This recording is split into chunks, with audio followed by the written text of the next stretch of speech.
This is our paranormal podcast because this is our paranormal community, and we want to support you here on RU Media Network. We are proud to be sponsored by the Haunted Hinsdale House in Hinsdale, New York. Here are your hosts, Brian Mersall and Sean Gilmore.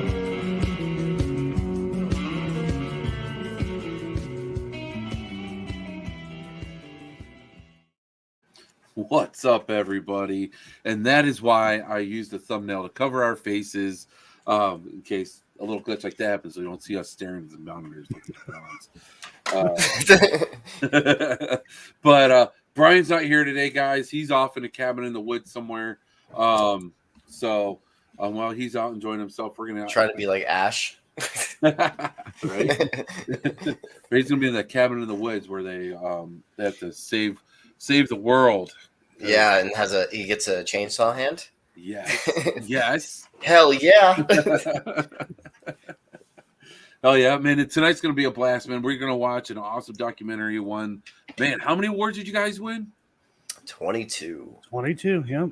We're also in the middle of another 2. We have a possibility of winning 2 more because one time from last year, accidentally submitted for one that was for this year.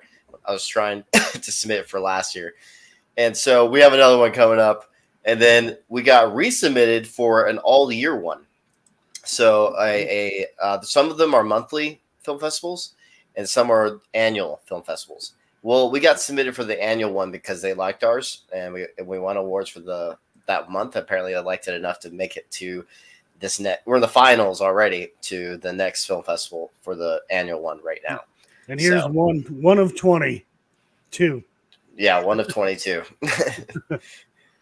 Wow, that's crazy, man. That's awesome, dude. And so you guys get to have that hardware to go along with it. And before we jump into this one, you guys are just finished filming at another location, and that's why we have Helena on to introduce Helena for your new documentaries that are coming up. So, Helena, it's a pleasure to meet you and an honor. Nice to meet you too. And thank you for having me here. No problem. We're going to have a lot of fun. And have you seen this documentary, Helena? Yes, I've seen it. Yeah, so she says it's horrible. I'm just kidding. It's awful. Don't watch it. They're trying to lower everyone's expectations, so it's a little bit better when they watch it. Yeah, normally I do documentaries that I haven't seen yet, but I wanted an opportunity to have you guys come on before your new documentary comes out, and because we're gonna have to have you guys on for that one as well, because this new format that we have, dude, it's been a freaking blast with everybody we've had on. This is just gonna be really cool. This documentary, there's just a lot of good stuff, and it gets deep, man.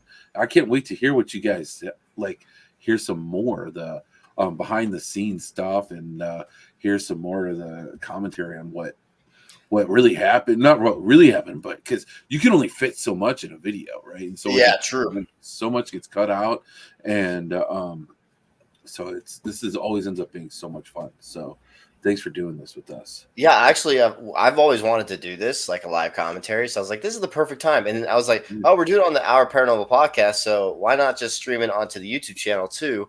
So now the YouTube channels, and now Joe's channel too. So now you guys get to watch it yourselves and be a part of the live commentary, guys. And then the ones that get to rewatch, they can rewatch later if they're interested. They can get a little bit more behind the scenes because we can only fit so much into a documentary. I already think I made it a little too long. I need to cut down a little bit, but you need to make that point in decision where you're like, I had to leave it, and I did, and now I regret some of that. But the next documentary would be better.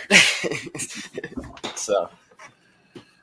And it's at the next documentary. Have you formally announced it? I know I saw a post about it. Yes, okay. It's called Evil Unearthed, and the poster's out right now. The Facebook page is out, by the way. Search Evil Unearthed on Facebook. Follow that Facebook page because you're going to get little small updates here and there on the film. Like some behind the scene photos and also the editing process a little bit. And if you also become a member on Joe and myself's channel, for mine, you're going to see the editing process on my channel, and Joe and I's, you're going to be seeing the review process. And so of all the evidence. So if you become actually $1.99 is how much it costs to become a member. And you can just watch the entire editing process of a documentary. And it's also for the skeptics out there that, are like, oh, transparency. You just edited that in or whatever. Be like, I can't cuss here. So no, say whatever you want, man. Okay. I thought last time I was on here I wasn't allowed to cuss. You can say whatever the fuck you want, man. It's all good. Sweet. I like that. Okay. Anyway, so it's basically for the skeptics to be like, yeah, here you go. This is literally how it was, and you can watch the entire editing process. This is the raw footage right here. Nice. And so nice. I'll tell you what, for debunking and everything, for people to have an opportunity to at least see that and see how because so many people put out documentaries and they don't realize the amount of work that has to go into debunking and then the editing process and put it together. So the editing process made me go crazy towards the end. I think the biggest struggle anyone has doing a paranormal documentary is that there is just way too much time spent where people have to sit there and watch people sit in a room and ask questions. That can get boring fast. It gets boring for us. You're sitting in a room for like an hour, asking these questions, hoping something will happen. Hopefully, we get a response. But it's like, get to the point, and help move. Help the move and the mood of the documentary, fast pace kind of thing.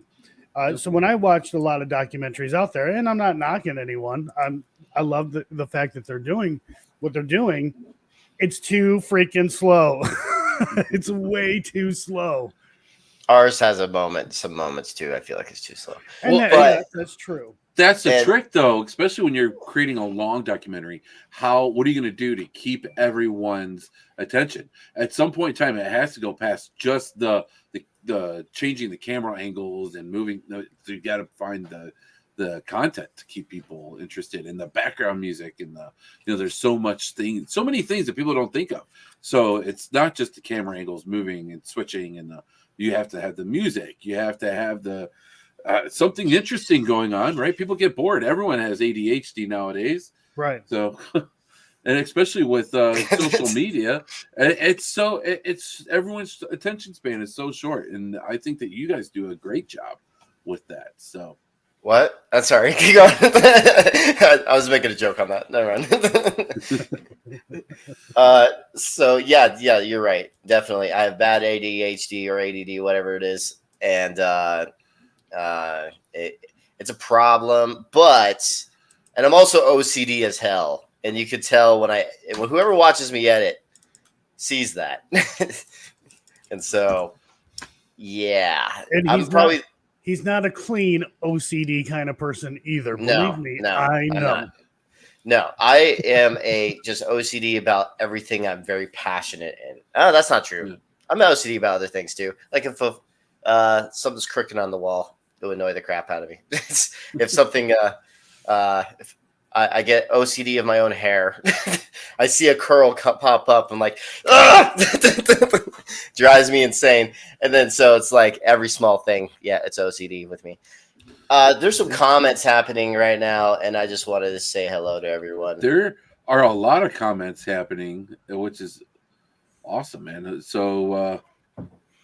They're coming in really quick here too. Yeah, Mary Ann says she just watched I just saw her post. She watched it recently, and she says that the documentary was amazing, freaking documentary, epic paranormal evidence too. It gave me chills. That's my favorite comments that people tell me is when they say they get the chills. That's my favorite emotion to give in my work is when people get the goosebumps, the chills.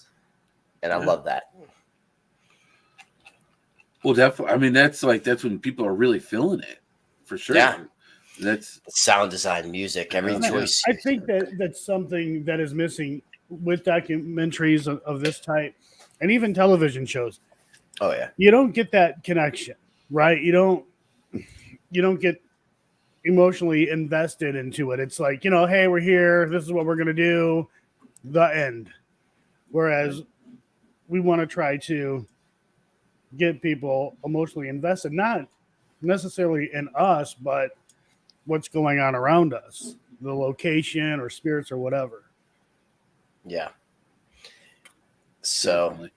So I'm actually more technical difficulties. For some reason, StreamYard is not playing on my Facebook page.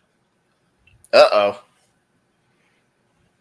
I started noticing there was no Facebook comments. Yeah. Oh, yes. There is an issue with StreamYard and Facebook. There was a notification that I got saying that they were having issues with Facebook and something else. Because it says, it's. Oh, a lot of creative effort went into this film. Thank you for Daniel. who. Oh, that's for you. Yep. So, I mean, whatever. We're on the RU Media YouTube channel. I'll just have to make a quick post here. Okay, we'll do. So I'm sorry that happened. You just share this link and it should be good. Yep. So we're good. There's a Facebook. Oh yeah, there's a Facebook one right there. Is it showing on your end? Yeah, it says Peggy. Peggy Goodell. Oh, Goodell. Peggy. Peggy 13.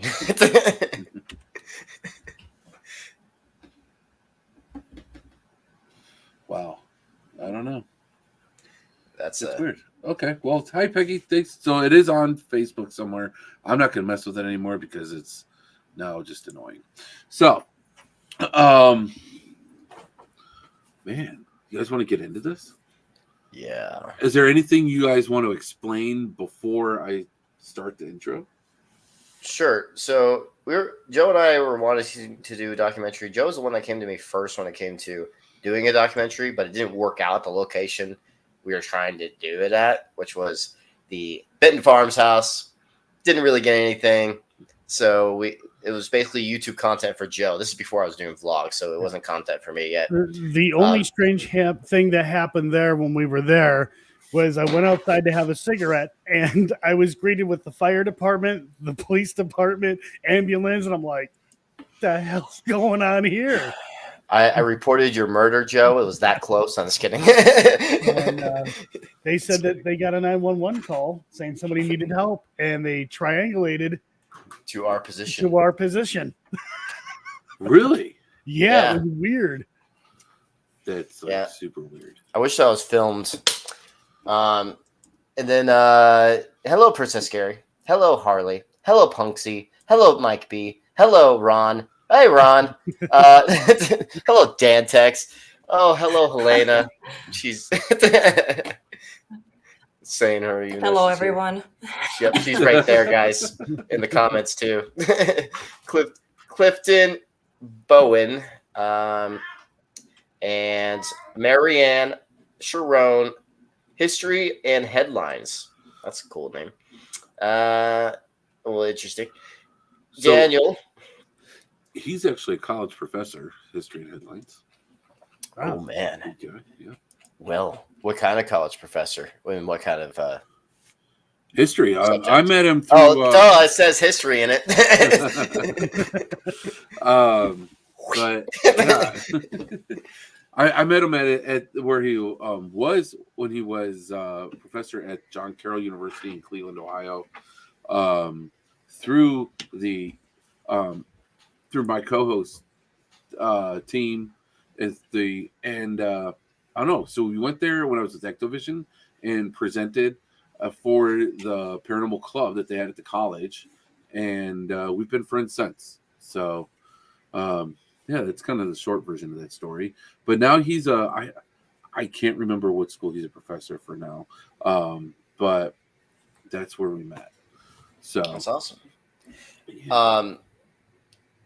I think, yeah. So basically, we decided to. I just wanted to continue what I was talking about. I forgot. So basically, anyway, we went back home, and I was always wanting to do a documentary because I've been doing episodes for a while. But as a filmmaker, you kind of want to push yourself more, and so you want to see what else you can do. I've already done episodes multiple times, so I was like, you know what? What if I make a film and basically it was going to be Man vs. Paranormal, but I didn't like how the investigation portion was filmed, so I kind of scrapped it. I'm like, I'm not doing this. I want to redo that one day, and so I scrapped it. But then I was looking up online, all of a sudden saw something about the Conjuring house, and I was like, wait a second, someone's at the house. I looked at it in the past, and it was not available to investigate in the past. It was not available at all. In the meantime, I had Joseph message me, and I told somebody I was on the phone with, I want to film there. I want to do a documentary. And then I called him. Then he called me. It was like perfect. And so I told him, yeah, I called Joe up because we were already trying to do the Benton Farmhouse. I was like, so that's why I called him up. I was like, what? Let's do this one. And I was like, this would be a great documentary. And this is before it was investigated a ton when we got access to this place. It was not all over the place yet on YouTube and everything like that. It was just opening up to people. It just came out on Ghost Adventures and stuff like that. So it's like it was kind of like just the floodgates have started. It's when we got access to this place. And so it was really cool. And basically got, because of Joseph, the other, what was his last name? McCarthy. Joseph McCarthy, he told me who to get in touch with on Facebook. It was hard to find that person on Facebook, so he gave me the contact. Contacted, I believe it was Jennifer Heisen. Jennifer. Okay, Jennifer Heisen. I couldn't remember if it was Corey or Jennifer. That's why I was asking. And so Jennifer Heisen, then we got access. They gave us access, and then basically the film is what you see now. So nice. Which was stress. That was the most stressed I've ever been in my life, by the way. And now I'm doing it again while in the Marine Corps. Let's add a little bit more stress layer. Let's make me die younger. Just kidding. Hey, I mean, dude, and so you did all of this it was just as you were finishing up with boot camp and all that, right? No. So I've already finished the film. It was the releasing it to Gravitas Ventures when I was in the Marine Corps. That was another big process. But we did trim. I had Joe because my connection where I was at the time was horrible. So I could not upload an entire film to them. I was like, yeah, I can't upload 60 gigabytes or 70 gigabytes or whatever of a film where I was more at. Than that. It was over 100.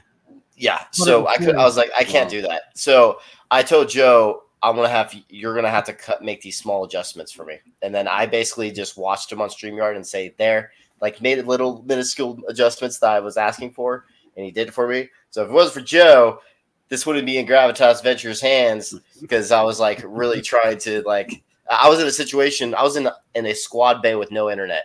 So the only time I had internet, it was during the weekends, and I had to go run down to this damn facility that had internet, and that's how I was making things happen. So it was very stressful also. So literally doing the Marine Corps and that. Now I'm doing it again, but actually making an entire film. So we'll see how that goes. Wow. Hats off to you, man. And thank you for your service. And I know how important that was to you. And that just speaks volumes, man. You set yourself to a goal and you achieved it. And you're doing the same thing with your documentaries. It's tremendous amount of work and heart you put in everything, man. Oh, thank you. No problem. Thank you. Seriously. And shit, you guys ready? Yeah, you guys ready to start the film?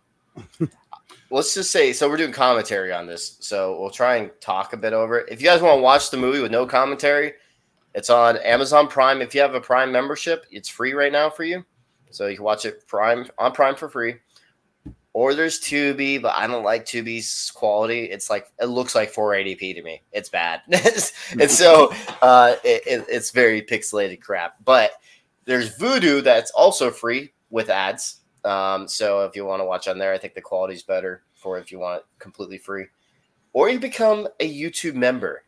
Because if you become a YouTube member, you can watch the film in 4K, which is the only place right now that's available in 4K.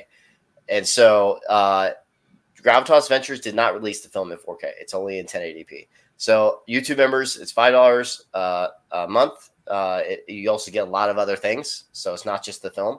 So you get, like I said, all the editing process and everything to the next film, and the review process, and other live streams that's only for members specifically. So you get that access also. So you're getting more than just one thing. You're getting a lot of things if you pay the $5 a month. So there you guys go. It's available right now in 4K there if you want to become a Devil's Hour Productions YouTube member, Paraseeker tier. So definitely. And that's actually the version that we're watching is the version from the YouTube. And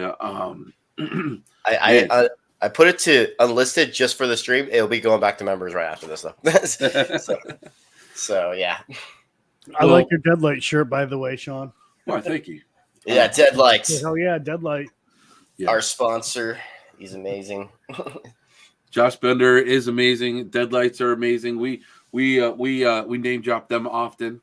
Best IR lights in the business. 100%. There's nothing else to use if you ask my opinion, but you know what they say about opinions. Yeah. Everyone has them. Yes. So it's just on my show, we have people on that do design other lights. So I gotta think of them too. Yeah, except these ones are high quality to where you could have a truck run over it. Exactly, they actually did that, and and it survived. Right, it still works after. Exactly. All right. Hello, Nancy. That's someone from Facebook. So you're getting a couple of Facebook comments. We are getting some. All right, so that means that Facebook is working. I'm just not able to find it, which is fine. Facebook is weird and gets wonky, and so I just get frustrated with Facebook and say the heck with it. And we are streaming on, I think, at least 3 YouTube channels right now. So I think we're pretty easy to find. Mocking of the Trinity. All right, so here we go. Make sure volume is very high. Put on your headphones.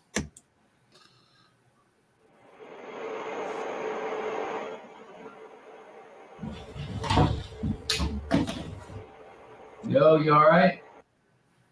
Buffering? Are you kidding me right now? Oh, what about this? Oh, no. Knock it down to 1080p. Knock it down to some. Are you watching it in 4K right now? No, it's not even in 4K.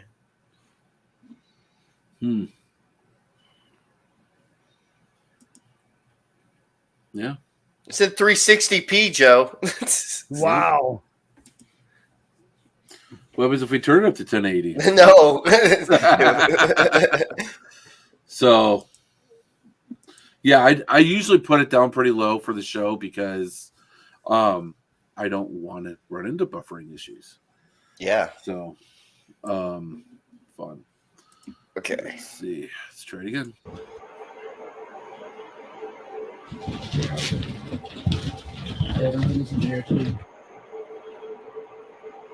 He's laying on his back here. 1.3.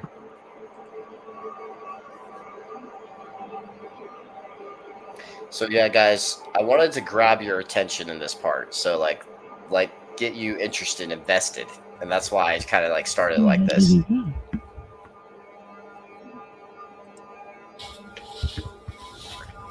You okay? The music is not going to give its justice from this. You have to actually watch the film, guys.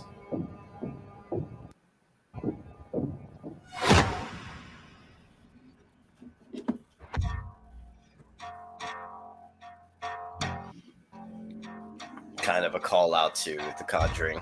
Right. This is not based on a true story. This is the true story. And I pay way too much money for my internet to do this right now. Yeah, I know that feeling. You want me to try and stream it from my end? Do you think it would play better from Amazon, maybe? Should be the same, I think. I don't know, actually. Buffering? You can try it from Amazon if you want. All right. Sorry, guys. Okay.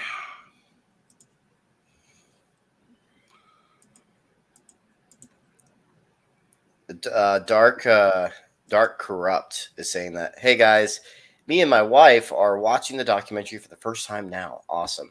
Nice. Yes, if you guys have not seen it, I recommend watching it before you watch this, just because the audio quality is not going to be good on StreamYard. It's not. So I recommend watching it first to experience it properly. Then come and watch the live commentary.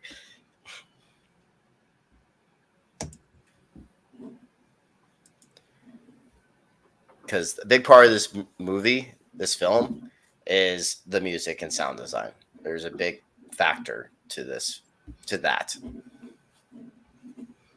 That's why people are saying they're getting the chills. It's specifically because of that reason. All right, so let's try this.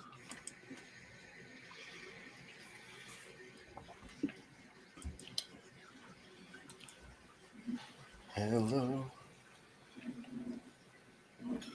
Here we go. This is on Amazon Prime, guys. Yes, this is Amazon Prime, no? Yo, you all right? All right. That looks like it's doing better. Does. He's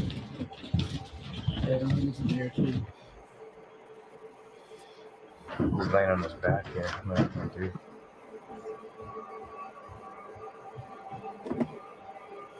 For my stuff, I want to make it clear that this stuff is real. You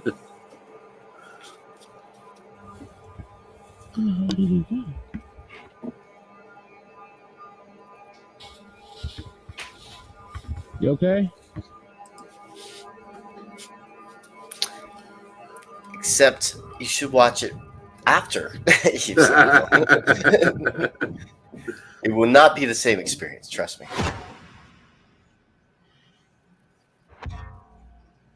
This is going way better on Amazon. It is. Good job, Amazon. Right? Got to be their compression method. Yeah. Even looks higher quality than the YouTube one. I wish It does. I wish I could say that I did this drone footage, but I did not. But you will see some of the footage that you did. This one is his. Yeah. Yeah, the rest of all the other drone footage is from me, which I was surprised myself. Like, I can't believe I did that.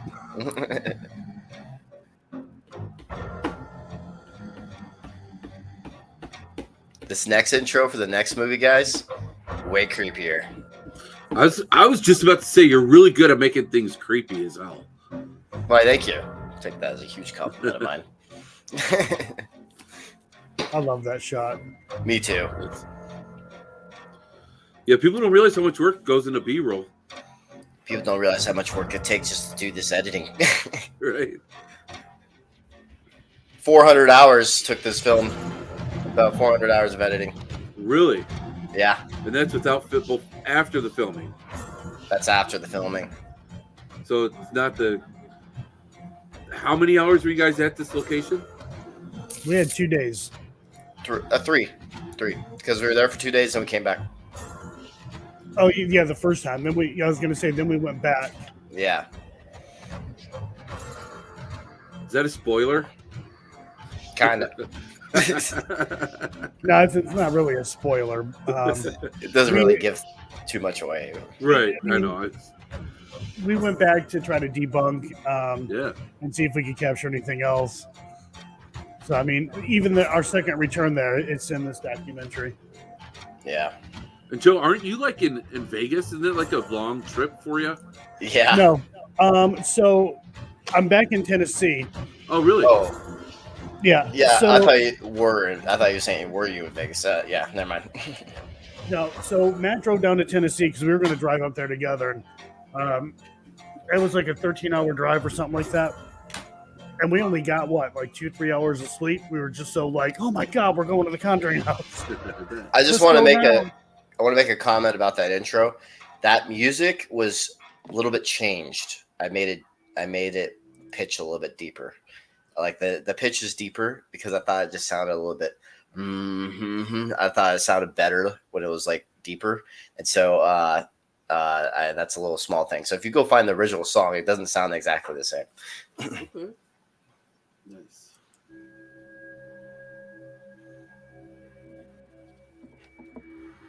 This is Vegas.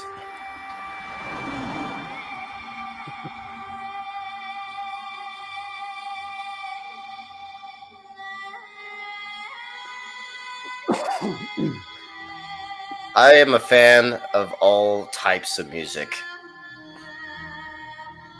I found this dead coyote on the road. I was like, we're stopping.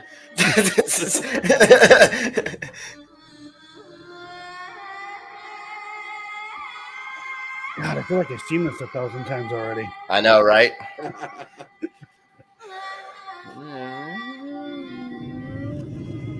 Wasn't there a documentary you did? I am Matt Benton. We used your own I've been blood for investigating you're holding paranormal a phenomena cross. for a whole decade of my life. That was yeah. supposed to be for Man vs. Paranormal. What the fuck was that? Whoa. Oh, that's for an episode that's coming up. Look at the bottom, guys.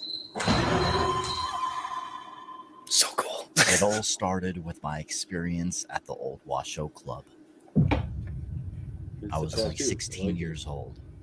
I got my first interaction with a possible entity after asking a question in the crypt inside. If there's a little girl here, please move something, touch me. Do make some kind of noise, make a tapping noise.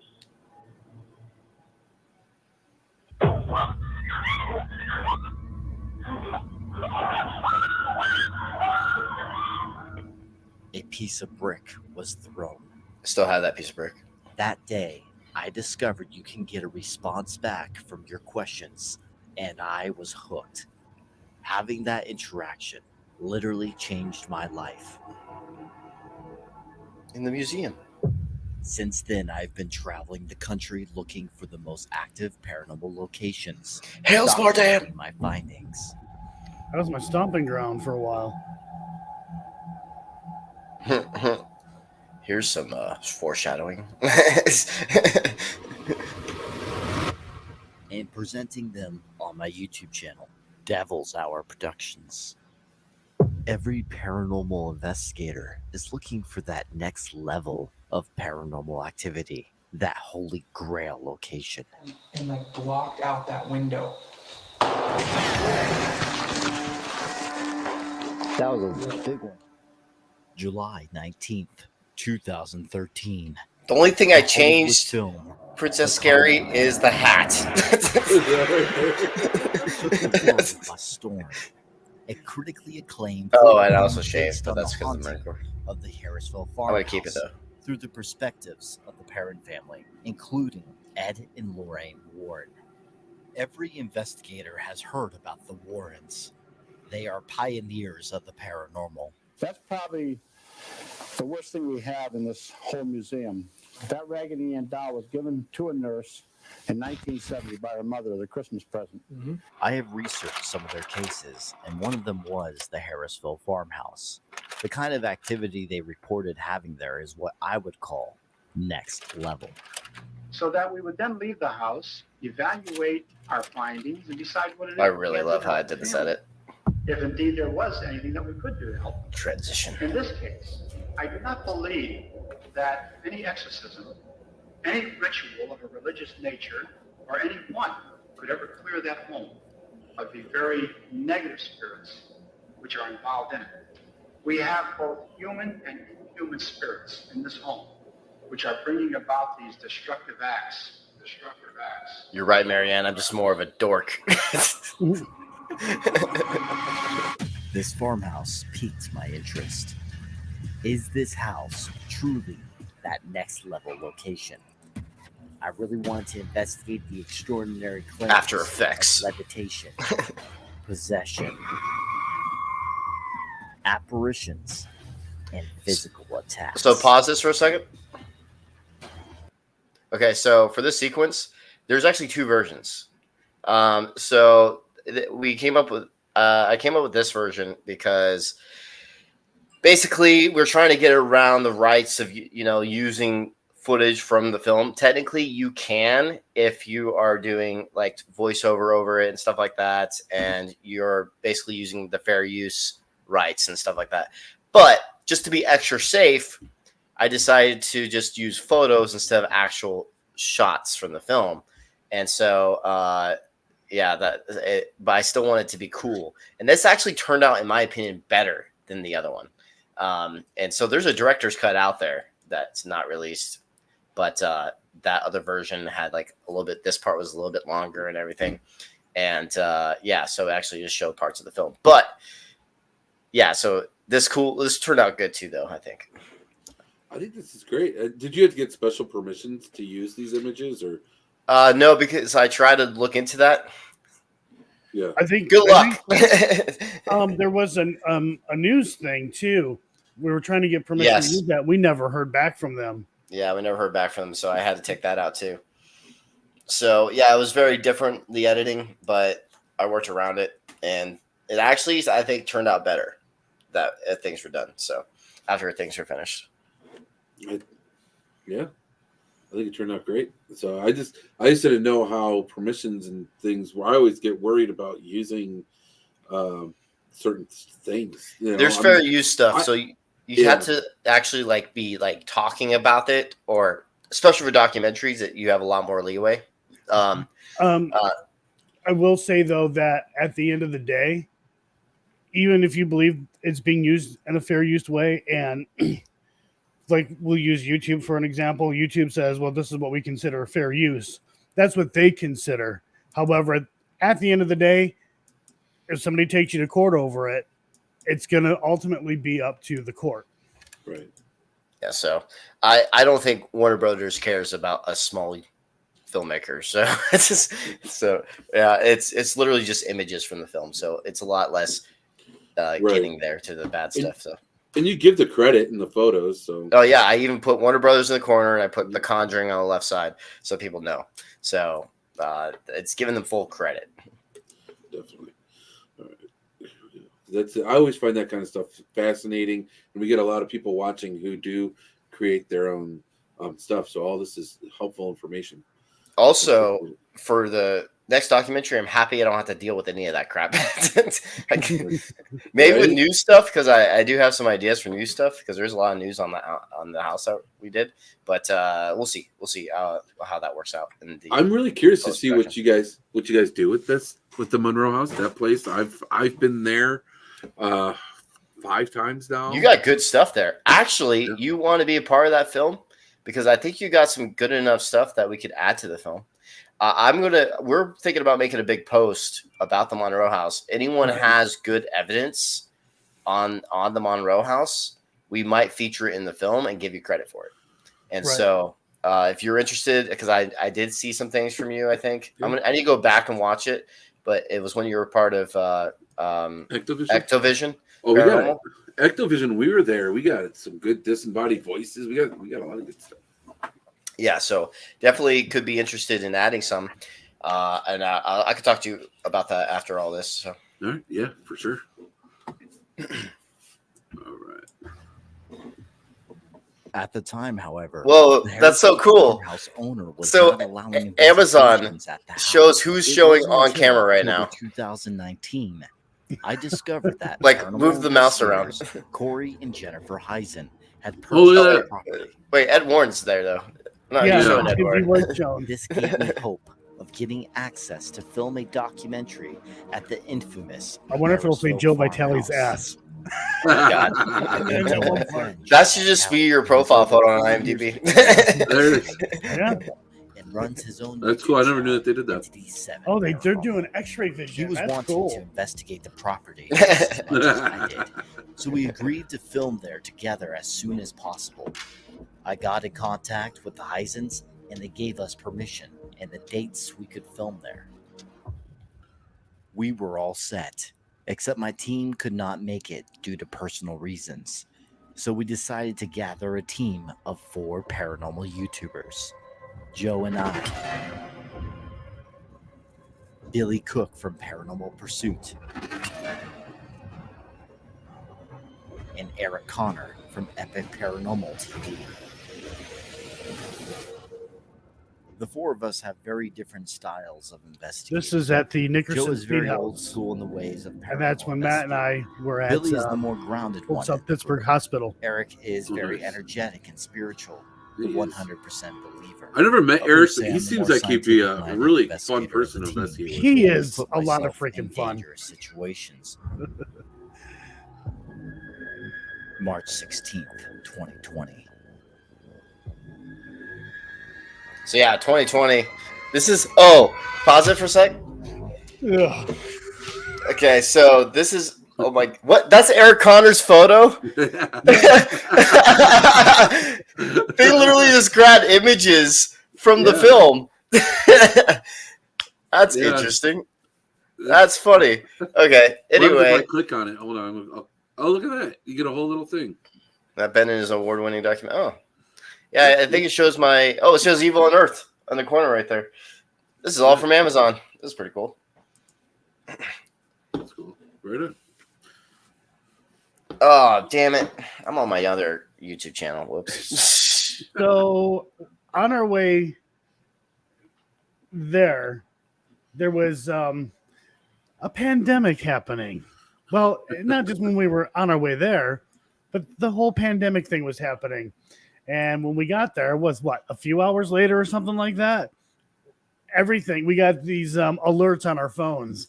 Everything was getting shut down because of the pandemic. Yeah. So it was literally just starting. Yeah. We're in the process of when everything was like getting shut down when we were out there. Isn't that crazy? Like I went out during the pandemic too. That was an experience. Yeah, it was. It was eerie. Yeah. It was definitely weird times, man. It was crazy. But all right, here we go.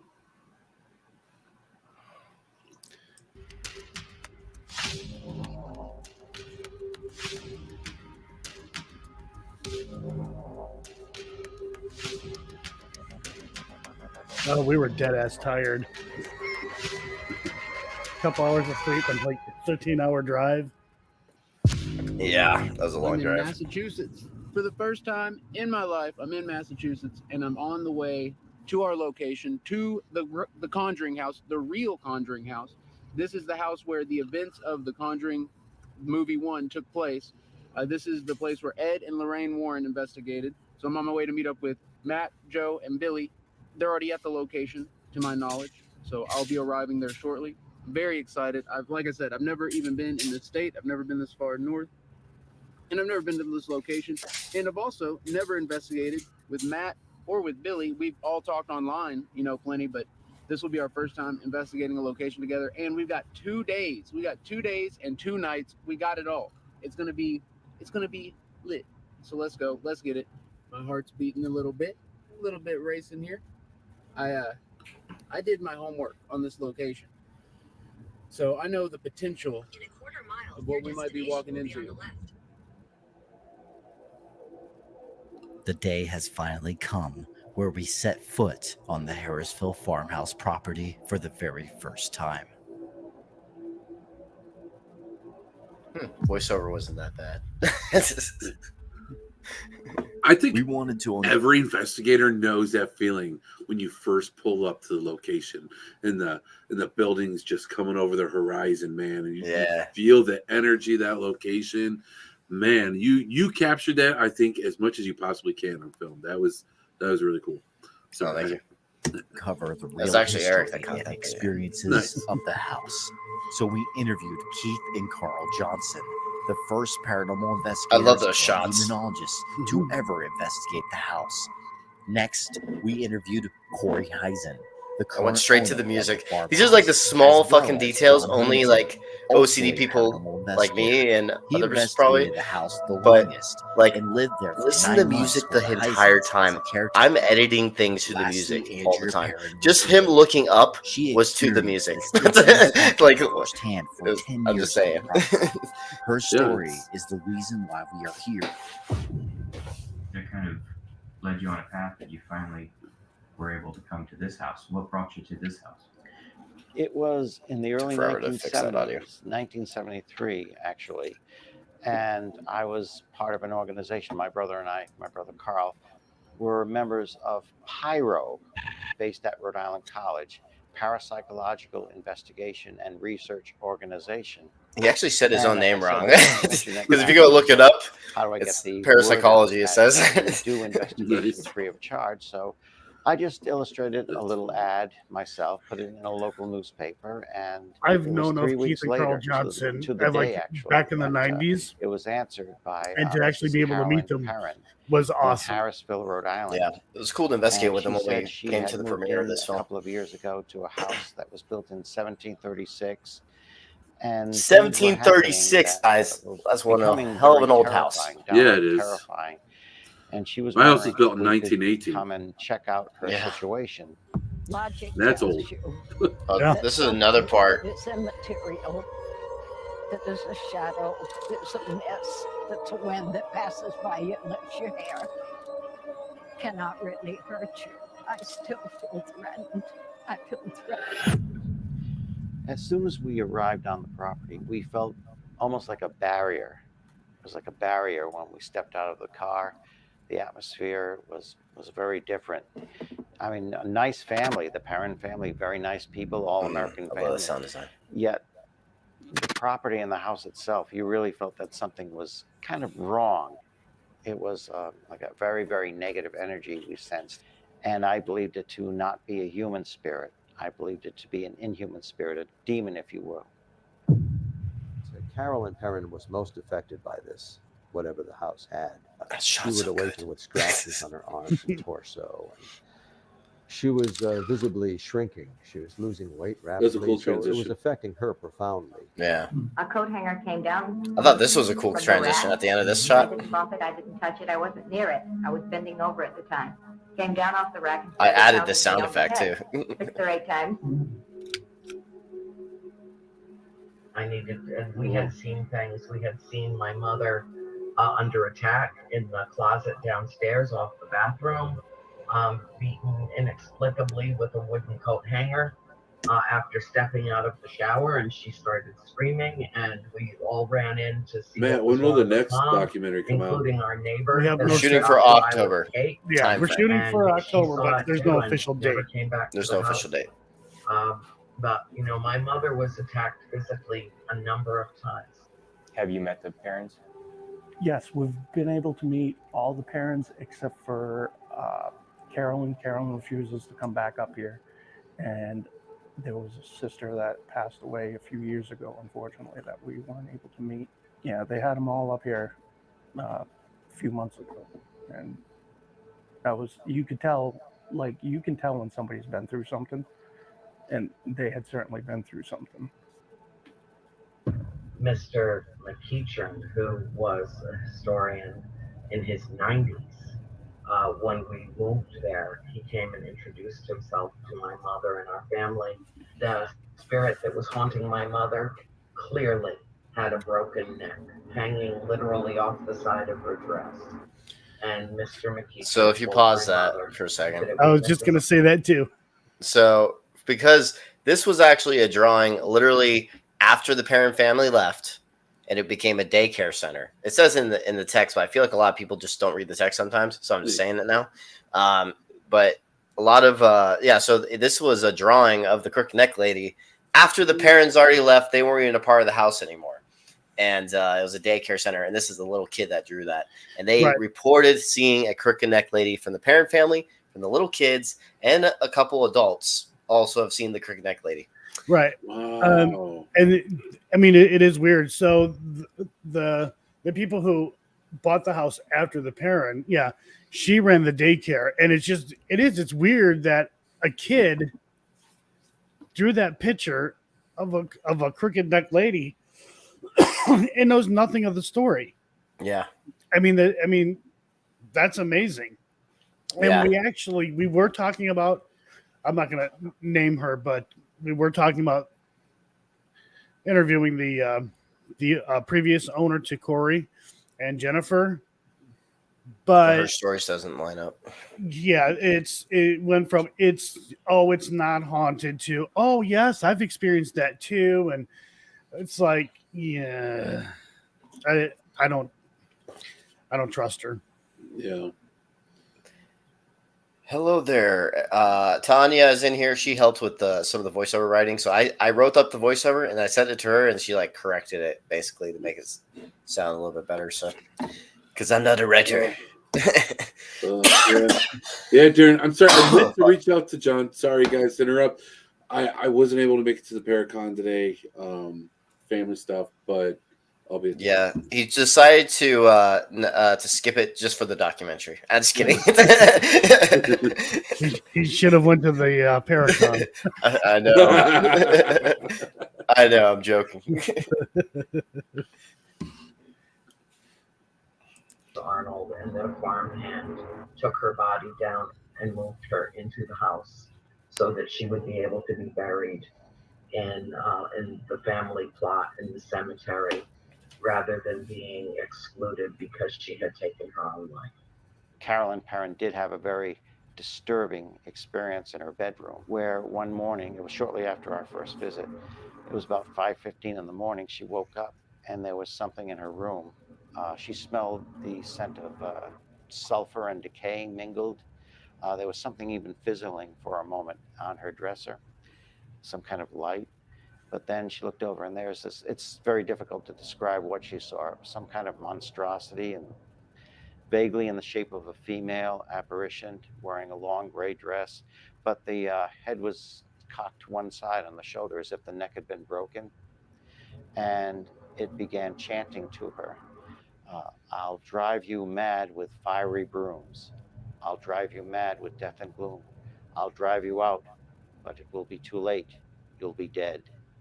And then it just leered at her and vanished. A myth surrounds the Harrisville Farmhouse involving I love this part. Sherman. People claim she was a witch and a Satanist who murdered a baby with a sewing needle. Through research, however, this appears to be far from the truth. Bathsheba. Pause it. Thayer Sherman Green. So this sequence was a mix, a combination idea of Joe and I. So Joe, so I seen it too, but I didn't have the idea of putting it in the into the film. But so he was like, basically, hey, you should like get a moving photo into the film, like from this program that's doing it to photos and stuff like that. I was like, yeah, that sounds cool. And I was like, wait, I have a better idea. Let's creep people out with it. So I was like, I want to screenshot that animation. And so it's going to be not screenshot. It's basically it's a screenshot on Vegas Pro. So you capture it. And then so it's still, it just stays still. And then I wait to the right moment after the voiceover is done. And I add a sound effect to the background. And then I have it move. And I was purposely make it to the point where it looks at the camera. So yeah, I was like, I'm not even kidding you. I showed this film to some Marines, and it freaks out some of the Marines. They're like, "Whoa!" And it was so funny to me. I loved it. Yeah. Also, too, real quick, since we have a pause.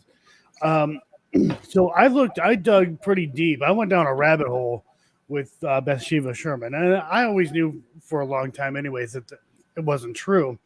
But there were some interesting things. So first off, there were these claims that, Bathsheba was related to the Arnolds. It's not in the family tree. It's nowhere to be found. And then I seen some really weird entries from Ed Warren well past the time that he had passed away. I'm like, who's putting these entries into Bathsheba Sherman's info under Ed Warren's name? It was really weird. I mean, there were some other weird things that were happening too, but I mean, we could have made another documentary just on the history alone regarding the place, but it was weird. Yeah. Definitely. Okay, so yeah, I just wanted to explain that one part. That's cool, though. This is one of my favorite parts. An actual historical person. She was a resident of Harrisville. She was a member of the Harrisville Baptist Church at the time of her life. She married Judson Sherman. They had a rather prosperous farm. And somehow, we don't know how, rumors started up about her years ago, quite a long time ago. She was accused of being a satanic witch and supposedly had killed a baby here, sacrificed it, made it look like an accident by impaling it with a sewing needle. And there's been a lot of research done on that, and there's been no actual historic evidence that ever happened. We contacted Kenny Biddle, a researcher and writer who has spent a year researching the history of the farmhouse. He will give us the facts on the authentic history of the property. If Bathsheba was an evil witch that killed a baby, Thank you, it Dan would Hicks, be in her obituary. for Sharon That's what and they Lilith. put in those obituaries back then. They they condensed your life story with the highlights in that obituary. Oh, sound design, so good.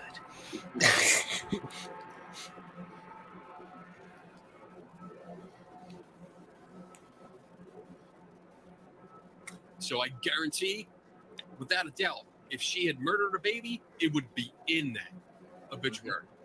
On top of that, it's like back then they took that seriously. If you were considered a witch, you would have been shamed for it and even killed for it. Definitely won't be buried in a Baptist It would be in the newspapers. We should be able to find newspaper articles about this. Mm-hmm. But there's nothing. But unfortunately, between the movie and the books that were written about it, and then the hundreds of YouTube channels that just repeat shit ad nauseum. I love Kenny Biddle. This is the story that's out there. This is what people know. It's the common knowledge now. And it's an uphill battle for people like me and documentaries like this to present the real history. The only death that was on the property was Jarvis Smith. Was a man that he was walking along, and he actually it was wintertime. It sounds like he was drunk, and he took shelter in one of their sheds, a shed that's no longer there. That's been gone for decades. But he was there, and he died overnight. He froze to death on the property. No unusual history. Oh, this was a cool sound design moment too. However, before the Harrisville Farmhouse was built, Real quick, that's King something that we Philip's run War into a took lot. place. Well, I can't say we. I'll speak for myself on this. When I go somewhere and I'm getting this history, I go back and I'll dig into the history and find out that these stories are completely false, or there's a mix-up with certain individuals being at a location and certain events happening. But I've found that a lot of places, they know better, but yet they still throw that out there as if it's factual, to bring in the crowd. Yeah, keep going. Yeah, it happens a lot. I'll just keep it short. Another place that I did, everything was just basically made up. That was quite some time ago, but I was disappointed. I was pissed. I felt like I wasted money, and I put my time and effort into investigating something that did not exist rather than something that actually happened. Yeah. One thing I would like to say for this sequence right here. Okay, so it took me hours to do this sequence because of the sound design alone. I wanted authentic war cries from Native Americans from that area. And I did so much research, so much searching just to get the proper war cries from the Native Americans. And so so the backgrounds you're hearing are the ways they would be yelling. And also I was getting musket ball fire and all that, and the fire and people screaming and stuff like that. That took me a long time just to find. Go look up war cries from Native Americans. It's actually a lot harder to find than you think. and most of them are in song related stuff. And I wasn't trying to look for a song. I actually just wanted the regular war cry. So yeah, if you listen to it, it was tougher than actually what it seems. Do you guys get into the Native American history on that property? Do you know what tribes were there? Yes. I say it in here. The Wampanoag and Narragansett tribes were at war. So, yeah. And also with the colonists. Throughout Massachusetts and Rhode Island. From 1675 through 1678, the Narragansett and Wampanoag tribes fought a brutal war with the colonists. Thousands were left dead, villages were torched, women and children murdered and burned alive. That was a cool edit. Farmhouse land, possibly haunted. So I did like chroma key and took out the background and just added like fire effect in the background. Nice. It was actually Pyro who contacted the Warrens about the situation here. And we were here first and investigated and, of course, experienced quite a bit of activity here. And we sat down at our next meeting and said, I really, we were talking about how we should call in Lorraine Warren just to see what their take was. Actually, Lorraine Warren arranged something I personally would not recommend. She recommended that they arrange a seance, which took place. Is the lips right off for you guys right now? Where we're sitting now. And of course, Carolyn Perrin was going to be the conduit. She was the one that was going to communicate since the spirit was oppressing her. Lorraine thought perhaps this spirit, if they hold a seance, and they had another psychic medium here it's as well. probably just the StreamYard conducting the seance, and they hoped that the spirit would communicate through Carolyn Perrin and say what it wanted.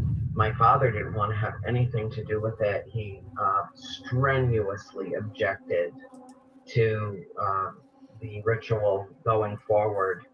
It took Ed Warren and the priest quite a while to convince him that it was necessary.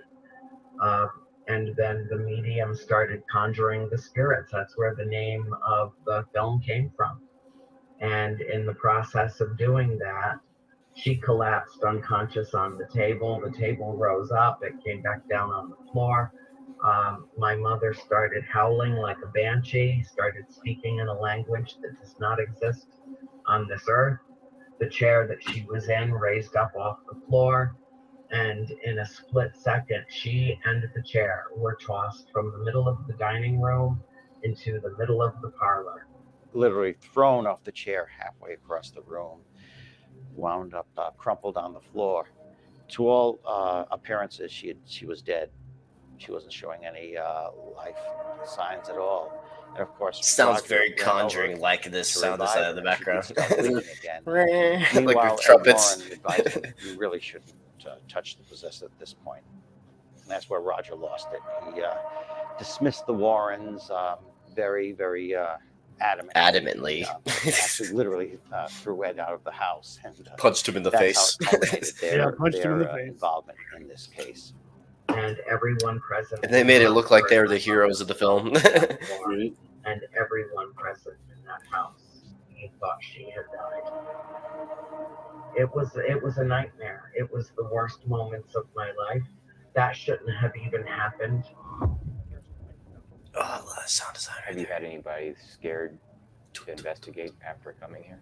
We've had a few teams leave in the middle of the night just because, it gets too real too soon. Some people just aren't ready for it.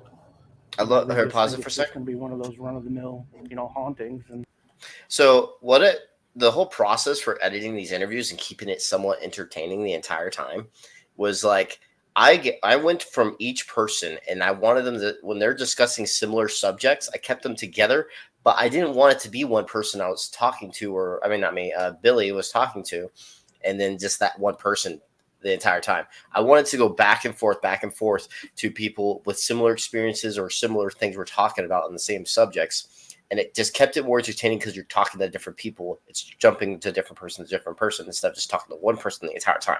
So now I'm transitioning to the experiences side right now, which is why I did that transition.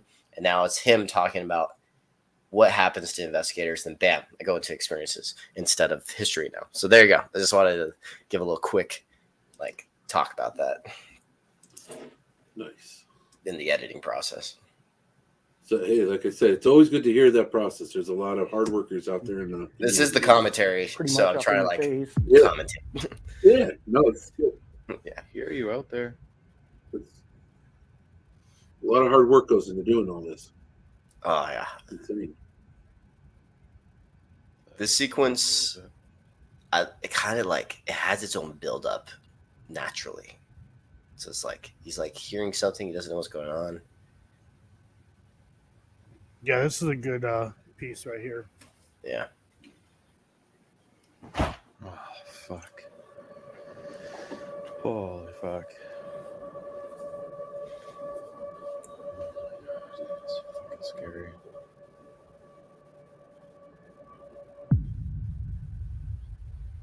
Hey, John, tell us a little bit about some of the experiences you've had in this house. Scariest thing is I had a voice yell hello at me. I came out here and I heard a bunch of wrestling around and stuff and banging, and it sounded like something was going through something.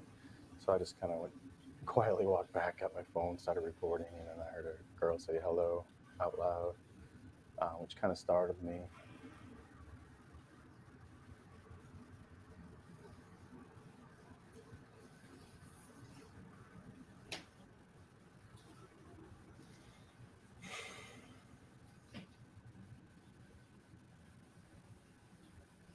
Heard some knocking and banging done.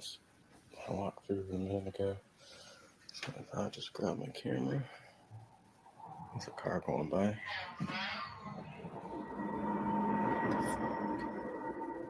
Hello?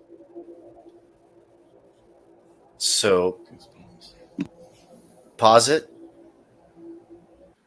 Okay, so what's interesting about this I've heard this before, not in this location, but at a different location, of voices sounding electronic-like. Right. Even though, and I've heard it at Vail Ranch Historical Society. Justin Brown has heard it at Waverly Hills, where things just sound like electronic type voice but that is disembodied, and it's very weird. That sounded like a something on a radio or something like that saying hello. That's what it sounded like kind of to me. So Right. it's interesting what if these disembodied voices coming through just sound like that because of where it's coming from and how it's coming into our app. Yeah, I've captured. I don't know. It's interesting. I've captured and heard stuff like that, where it sounds like it's coming through a speaker or something. It's very strange. But I remember before we did the documentary, I remember seeing this piece of footage, or maybe it was during the process, and I'm like, holy crap, that's freaking crazy. It had to have been before, I believe we started. Yeah, it was before we started the documentary. For this part? Yeah, I've seen the video. I've seen this video before we actually started the documentary. I see. Okay. So this now that the door moving, that was the other guy you're interviewing. That was his footage, correct? Yeah, that's John Huntington's footage.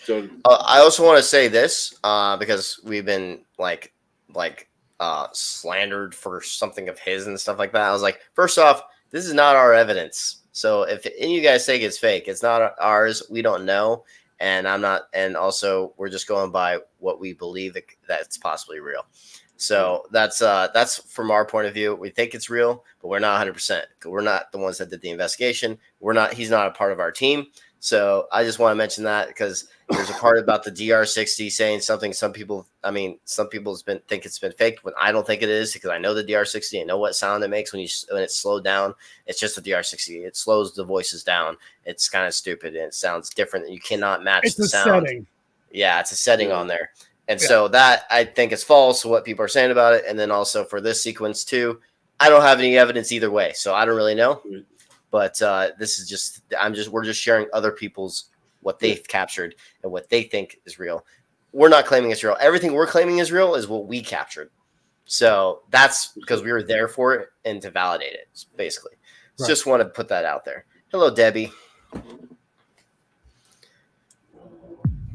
Browns had like a toy car come off from the chairs.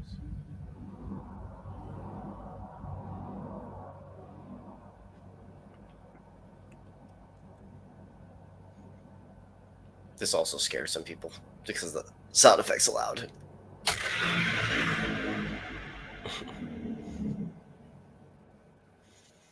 And the library book came off the shelf. I just gotten up in the morning and noticed it on the floor.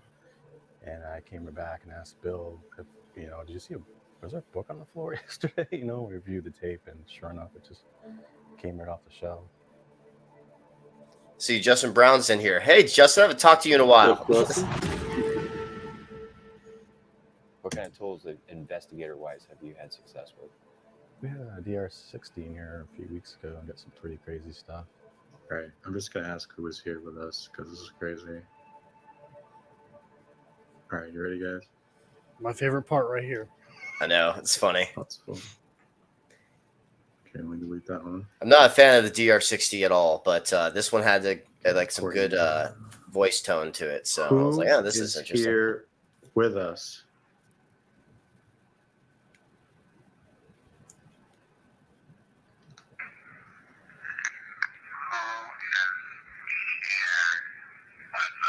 He was live during this. That does sound creepy as hell. He has that on the super His slow. reaction. Yeah. His reaction is like, what the fuck? What I think I heard. His reaction seems like, what the fuck? I went slow, so it sounds funny.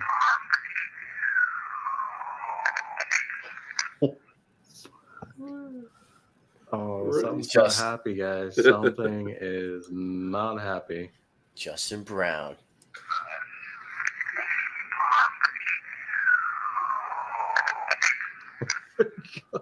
That should be my text tone. What that is my text tone. Right. Fuck you. Oh, thank you. Spirits cursing me out. Yay.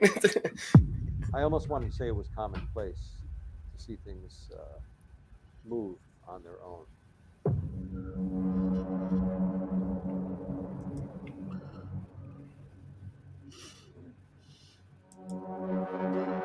Oh yeah, this was like so in editing process, I wanted to make the prayer sound creepy. So just Joe and I were playing around with this for a while for the sound. I love that shot.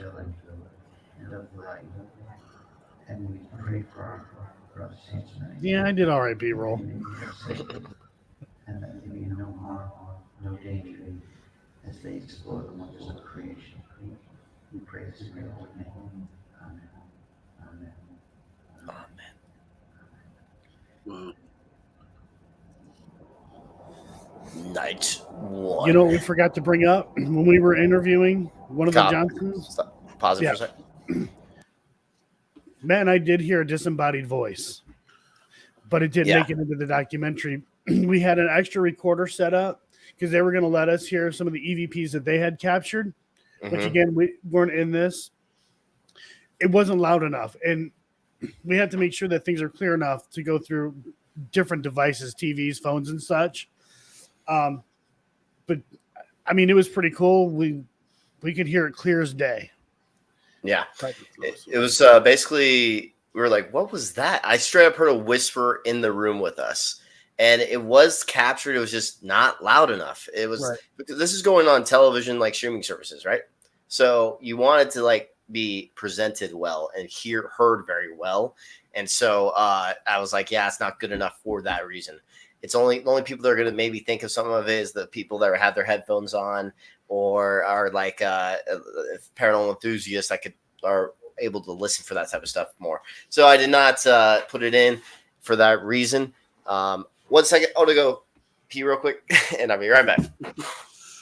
I'll be quick. Don't play it. Don't play it. Don't play it. Don't play it. Because I might have something else to say. It's a commentary. You always got something to say. Shut up for once. No. I know, right? That's funny.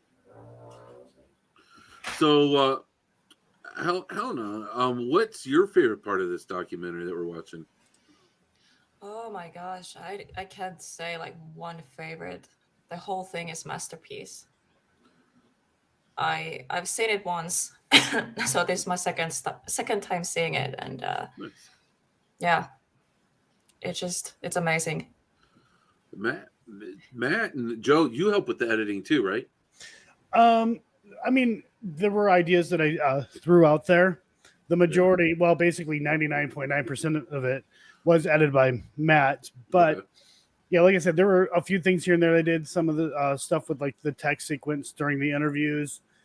I did have to go back and just cut out a few things and add basically the Gravitas logo at the beginning of the documentary. So, I mean, as far as me having any kind of editing to this documentary, it was really hardly anything. But I do joke with Matt and say, part of that award for best editor, I get like 0.001% of that, right? Yeah, that one time I pushed the space bar. And it was funny because some of it was just like cut down for a couple of them, and then we added a Gravitas Ventures logo to it. That's about it. Other than that, I mean, I did do like I said, the text stuff for the interviews. Yeah. So the animation for the text, I was like, okay, Joe, while I'm doing this, because I was busy editing at the interview stuff, I was like, I need you. This is what my idea is for the text of what I want. And then, so we're going to have to just keep looking through the animations until we find the perfect one. And then we finally found one, and I was happy with it. So then we just render them all, put them in. It's all caught on live. Like, we literally edited the entire film on live streams. So, oh, wow. Right. Yeah. No, I have not. Investigate the Grand Old Lady Hotel. I've been all over the United States and investigated all kinds of places, and there's still so many places that I have not been to. I like it right here because that brown thing is covering Joe's head. It's great. Yeah, I know. It's kidding. Okay, now we can play again. Hey, Justin, I know if we had a 32-bit float, which is actually the recorder I'll be buying next time. There's a new recorder that I want to buy. That's a 32-bit float, and you could increase the audio a lot. Really? And yeah, it's like it's perfect for things that you are very slight in audio. So I don't have one of those yet. I need to get one. I'm gonna have to look into that. I can record on 32-bit float. The problem is I have to drag my computer with me, my audio software. Yeah. Okay, well, let's play it again. Here we go. Pee break is over. Yeah. I made that quick. Yeah, it was fast. Yeah, I was running. Before the investigation, our friend Jason Emmerich, an investigator and medium, had given Joe a warning that I was not told about for experimental purposes. And he's going to see if he can communicate with the spirits from here at his place. Gotcha. I think you look better with shorter hair, Joe. I'm not going to say what he's telling me right now just yet. Here, do you want to film it though? Go ahead and film it. But it's interesting. So that way they can see what time it's at, before everything. So yeah, this was interesting. I didn't even see this footage until after we came back. I was like, what the fuck? Matt was my little lab rat. Yeah, I was like the lab rat. I know Jason. I vouch for Jason. He's the real deal. He's a good guy. So yeah, he actually lives not too far from me. I've been to his new location. I'm actually wanting to get. I tried to do it a few weeks ago, but I couldn't do it. Actually, I wanted to do it after the Monroe House, but I had to get back here because my stepdad, he was leaving town, and somebody needs to take care of his dog. I want to go to his place that he has. You guys would do well there. You guys, there's definitely a lot of man. You can experience it. It's crazy, man. And there's secrets, and something does not want those secrets out. Hey, Justin, are you still in the chat? Let me know if you are. I want to ask you something. Okay. All right. Keep going.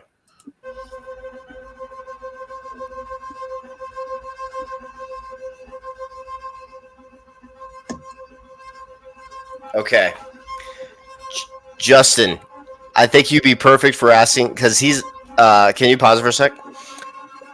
So Justin, I think is a perfect person. Back the to- microwave. Oh, Back sorry. the mic- Too Jesus. much. Okay. I was trying to do it over that loud voice. I mean, sorry, music. Jesus Christ. So that loud music. Anyway, so I think because Justin has experience in filmmaking and everything, but wasn't a part of the film, I think it'd be perfect for some interview questions on the film itself. So if you want him to come on the panel, if you want, I think that'd be kind of cool.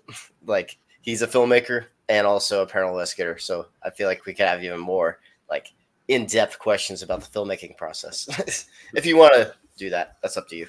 Yeah. You like Justin, so I think all of us like Justin. Justin's definitely a good guy. So if you want on Justin, he's all come right. on.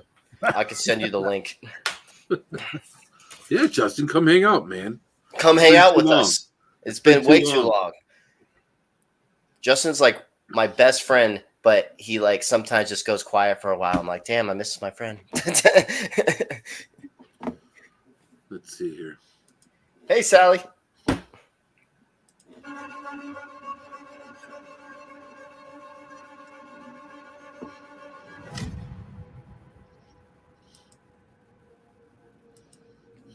At around 8 p.m., we commenced our investigation in the basement. Eric was live on his YouTube channel during the first hour. This is what was captured on night 1 in the house. Immediately, that same feeling again. I just got the same exact feeling I got when I walked in here the first time. There is energy in this room. That's it, though. That's the well. Wow. But yeah, there's a clear, concise energy in here that I can just feel as soon as we get here. And there's obviously like a change in temperature, like it's cooler in this room. The air is crisper in this room. But there's something else too. There's almost like a static energy on top of the air, like within the air. It's clear too. So they're talking about Eric, saying Eric doesn't sleep. Eric comes. Like I said, I've never met him before. If anyone's met like Marcus Hogg, right? So Eric seems to be like a little bit more like a step down of a Marcus Hogg, if that makes sense. Yeah. Very high energy. Yeah, he is. But not just like, I don't know, because I know a lot of people who follow RU Media know Marcus Hogg and may not know Eric. So just kind of paint the picture. And you really actually, I think this, because I watched quite a few of his videos too. I think you catch his personality really well here. But just to kind of paint the picture of, and when you have someone that's that type of high energy into a location like this, it's always really cool. So, all right, here we go. Here, I'm gonna restart. Ready? Yes.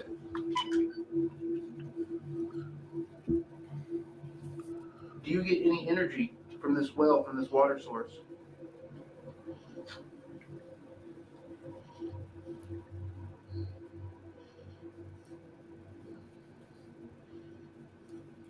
I can feel the energy in here like clearly. It feels like just natural energy. I'm not feeling any kind of like presence, but I'm feeling just like a whole bunch of energy.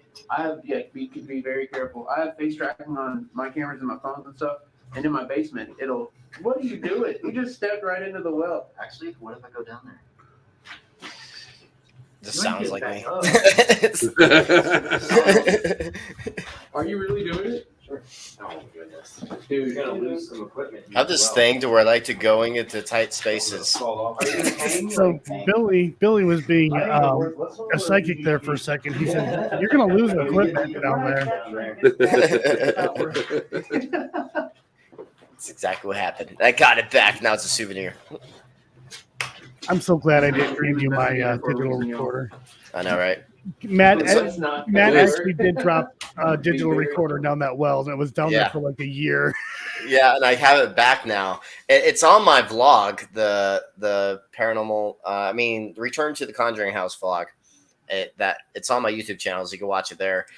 I kept it more serious in this film, so if you guys want to watch behind the scenes stuff, check out on the channel. That's the Return to the Conjuring House, that vlog. So guys, I paused the show, the video, and I took it off the screen. Well, because Justin Brown has decided to join us. I wanted to Hell yeah, Justin! How's it going, Justin? Man, it's been a long time. I hope everything is good. So I decide to watch a live stream, and then I get put on the live stream. Exactly. Yeah, you know the feeling. Justin Brown's like one of my favorite people to bring on. Like, it's like him and I just like click when it comes to a lot of things. So it's like, it's fun having him on. It's fun talking about these kind of things. When it comes We to both have ADHD.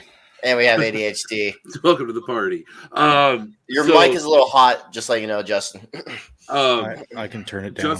Justin is just a plethora of information, very knowledgeable when it comes to filming and with the paranormal, supernatural, and he's just always a treat to talk to. So thanks for jumping on unexpected. No problem. Yeah, the last couple of years I've been doing the whole working all day and doing the softball with my daughter. Yeah. And it takes up all my time. So that will change hopefully soon. I plan to get back into it, but other than that, I just been doing the research off of social media. Yeah, because I miss your stuff, Justin. We need more information out there. Well, everybody buy recorders with 32-bit float. Exactly. I agree with that. 32-bit float, the way to go. I'll tell you what, my son's starting in travel baseball, and he's in middle school now, and so we're just now getting started into it, and I'm this busy now. Like I barely have time for this podcast, let alone doing anything with paranormal. I could only imagine adding editing and things like that on top of it. So 100%. But family always comes first, right? Oh my God, I didn't even get to talk to you about Evil Unearthed yet, Justin. Some crazy stuff happened. Don't tell me shit. I'm not telling you on here. Oh, okay. You want to watch it? Don't tell me anything. Okay, that's fine. You want to experience it? Okay, got it. I'll do that. Work in the magic of filmmaking. So you're going to feel it too. That sounds weird, but okay. Yes, Justin. Okay, let's start this. So basically, yeah, if you have any filmmaking questions or investigating of what went down or anything, just even you, Helena, if you want to, anything, just come and.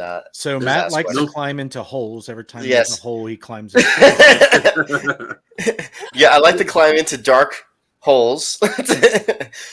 I don't know why. It just happens a lot. It's a Marine thing. Go into the trenches. Going and sliding into this dark hole. Is this like a well, or is this like a? It's a well, actual well. Okay. Yeah. All right. Be very careful. The ring girl came out of it not too long ago. Just kidding. You're picking them up out of there, so get ready. Me and you. Did someone put a flashlight on me? No. Yeah, I got you. Hold on. You see what I'm doing? Here. Go subscribe to Interface Death, guys. At this moment, we capture a possible disembodied voice.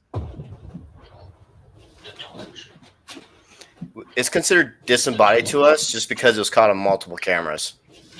All 3 cameras. But none of us reacted to it. And I'm saying... This voice is so clear. Actually, I explain it here. Tone to it. We start to think that it could have been one of us. When reviewing all the video, we don't see any of our lips move. But Billy and I are both facing away from the cameras during this moment.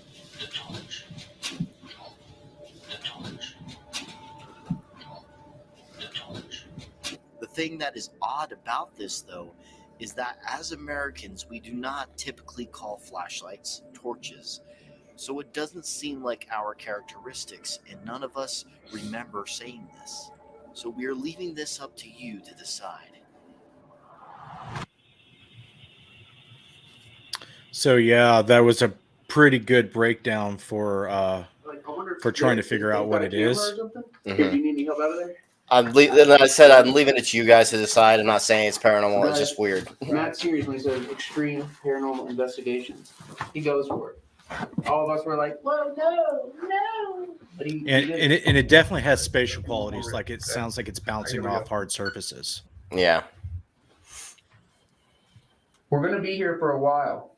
Do you have any messages or warnings for us?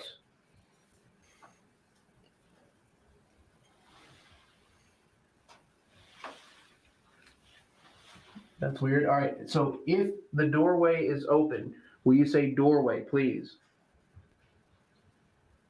Yeah, this place, since the beginning, was affected. You all right? What happened? I just got really dizzy for a second. How are you feeling now? I'm feeling okay now. It's so strange that that's what Jason told you, and then and I didn't know anything about the message. Said that though, I had Everything was leading up to that. My eyes just rolled back, and then. So Joe, you were talking about how audio sounds like it's being played through a speaker When I a said while what, the ago. doorway thing? Yeah. That also sounded like it was played through a speaker to me. Oh yeah. Wait, this way. What's up? No, maybe it was a tree. Is it a tree? No, what the hell was that then? And maybe it sounds silly, but I had to wonder if something like that There was a Christmas tree right here. sounds like it's coming through a speaker. Is it using something physical within that space to communicate? It sounds rather weird and strange, but it just kind of makes me wonder. Now, here's my input on this. Since you guys didn't hear it, but it showed up on all the audio, all the mics. Yeah. There is a interesting phenomena in audio engineering called aliasing.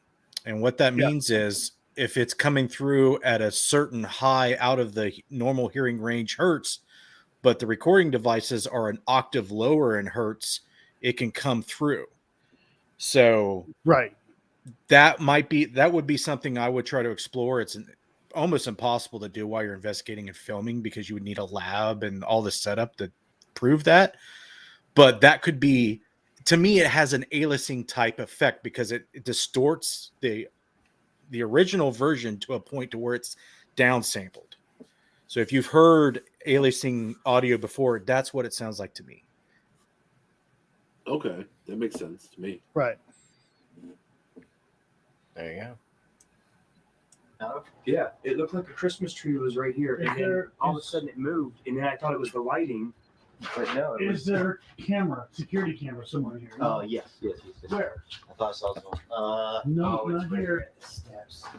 But it was the craziest thing because I thought there's one at the very end. I thought it was a There's one Christmas at the tree. very end. And then Kind of from your lighting, when you were messing with the lighting, it looked like maybe it was, you know how when you'll brighten the light, it'll make shadows kind of move a little bit. That's what I thought was happening, and I was like, oh no, it's just a Christmas tree. And then I noticed that there's not a Christmas tree here. That's what it looked like to me. That's pretty wild. Oh, mass. Where did this one go to? Oh, it's blocked off. Or locked up. You can go through that one. Here's the ass shot. 22 minutes later, we head up to the second floor and we experience something Absolutely fascinating. It's the shot of his ass. There you go. We made a joke ever since that edit. It was on accident too, but it was just so funny. Now it's like an inside joke for us. That's award winning right there. That's what won you guys all the awards, right? Yeah, 22 awards right there. That's what happened. It's that cinematography, man. That was Joe's ass. Yeah. Joe Vitale's ass won 22 awards. Yep, exactly.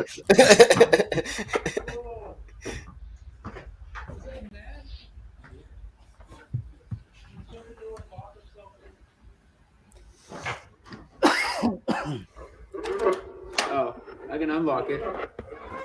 Bro. Yeah, you want some solo time? Yep. All right. I'll just pay for that stupid live PNG file right there.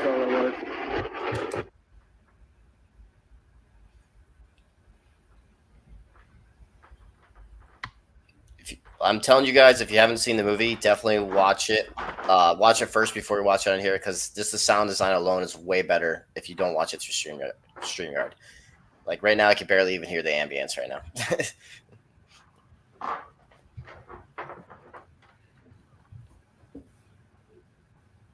Anyone in here with me? So what's interesting, and I'll kind of try not to ruin this whole scene, but all the times I've investigated with Matt, he's never really felt like he's being physically affected by the paranormal.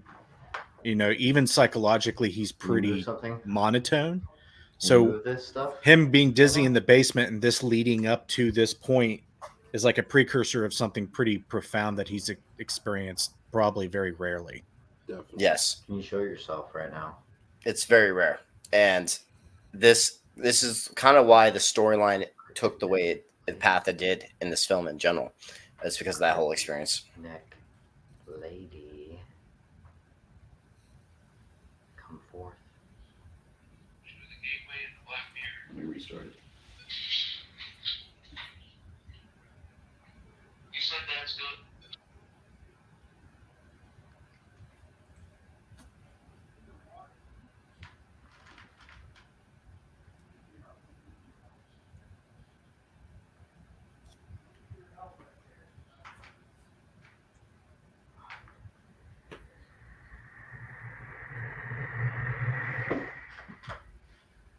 Dizzy again.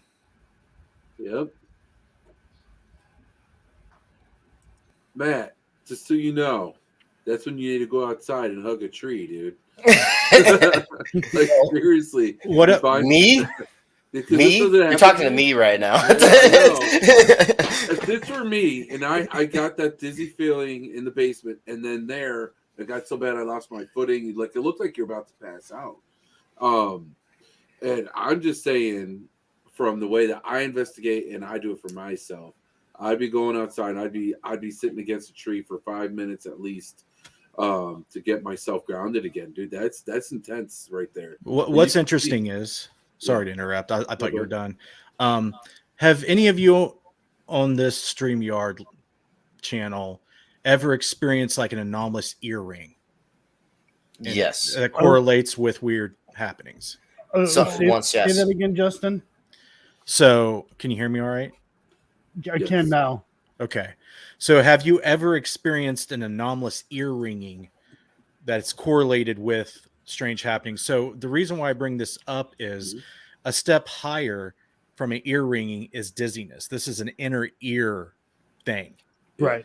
So, from my research over the last decade, what I feel is why paranormal investigators take environmental readings is they believe that there are physical anomalies in the environment that are precursors or happen or correlated with these things that we call hauntings, so on and so forth. So if that's true, there could be like this spike or drastic change in the environment that's causing this dizziness or ear ringing or inner ear thing. So that's why I feel like it's very important to keep continuing that. And then that could also have something to do with infrasound as well. Yeah, it's something to do with how your brain has to, be, stable, because the inner ear, if there's something wrong, you can get dizzy, ringing, all that. Yeah. Is it okay, Shawn, if you could remove the lower banners just so it doesn't cover up Justin's face anymore? It's just bothering me. I don't need any more promotion. I'm okay. So, yeah. Okay, cool. That is better. Sorry about that. I should have caught that myself. It's my OCD. I catch it. Well, so what I've got going on here, I got a second monitor for my PC, which is totally new to me. So I'm watching the documentary over here on this monitor, and then I have StreamYard on this monitor. So I appreciate you catching me. All right. Here we go.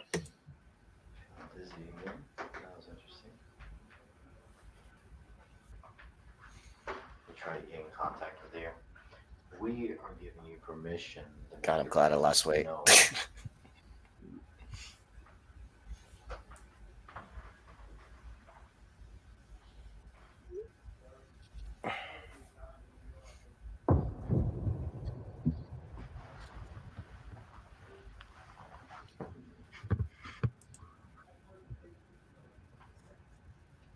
It's not a very good Crotch shot. Crotch Yeah, I shot. was gonna say. Another award-winning. The way the shots chosen and the way this is filmed and edited is very raw. Yeah. Makes it seem very real and not like overproduced. Yeah, I agree. And the 7 frames per second in the DVR camera too. Guys.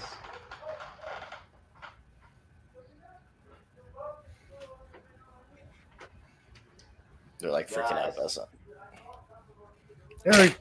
Eric easily scares. It's great. Yeah, it's funny.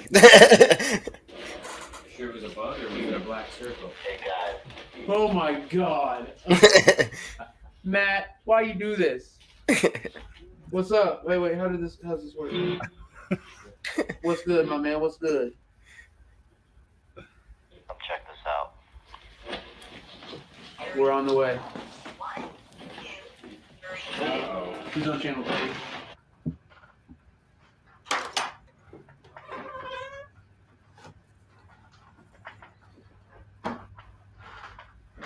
All right, so we just got walking in over here. What's going down? Look how coincidental this is. I didn't even touch it. What we got? Oh my God! Look! Your view. Look! I just thought that The only block You too. recorded when you came in here, so we'll be able to see that you came straight in. Actually, I even recorded me walking towards it too. And so there, I'm not. No cuts. No cuts. Look at that. Okay. There's cuts in the documentary though. Bro, isn't that crazy? That's crazy. So I just noticed that when I was walking down there. That's wild, dude. That's wild. No cuts. Okay.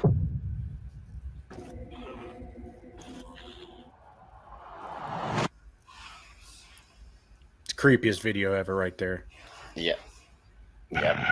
What was that? 7. Oh, that was a possession A video possible from demonic Revenant entity Acres. that Joe, It's a Eric, farmhouse. and myself Yeah. This is experienced that's me in there. past investigations. God, I look ugly, but yeah. All of us at different locations. The sideburns were not it. Jacob warned Joe about 7. Could it be the entity, or is it referencing the 7 soldiers said to be buried behind the wall? And they're all saying together at once, there are 7 dead soldiers buried in the wall. There are 7 dead soldiers buried in the wall. And is the block a coincidence or a sign?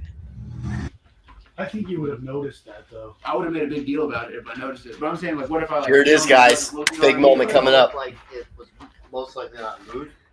Like since we've been here, but I just thought it was a weird ass coincidence. Oh yeah. 100. And I think Hundo. literally the number.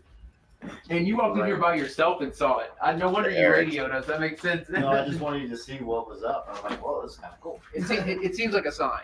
It seems like a sign. Especially, we're going to show you some stuff later. I don't know when, but Joe may have to show you at some point, and it'll all come together. It'll all be very Can I say something real very quick? informative. Yes. It's your fault. You brought me on the Sharon. panel here.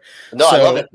So That's what I I find what's fascinating to me is that places this location reminds me of Monroe House. a lot. Yeah, it does. Exactly. It does. So I've said that many times. These places, they're because they play on the psychokinetic energy fields Yes. within them manifest things from your psyche a lot. So Yes. when you're in this location and it's already brought to the attention in the film and it's all everybody's in their head spaces, it starts manifesting things dependent on your fears, your subconscious.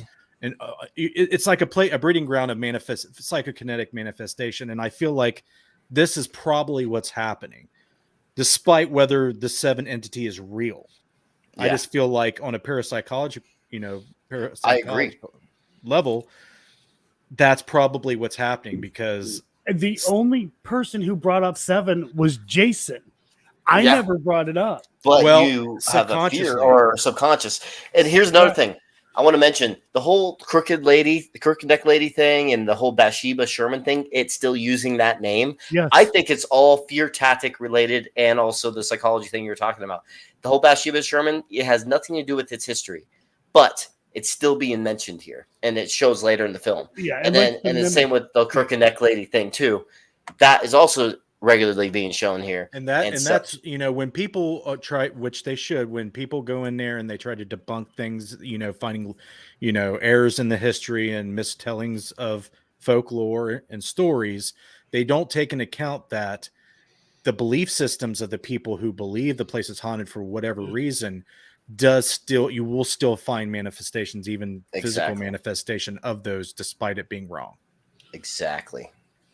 That is the theory I was having on this place with the Bathsheba Sherman thing, because a lot of people are still getting it there, and I believe is because of the belief system behind it.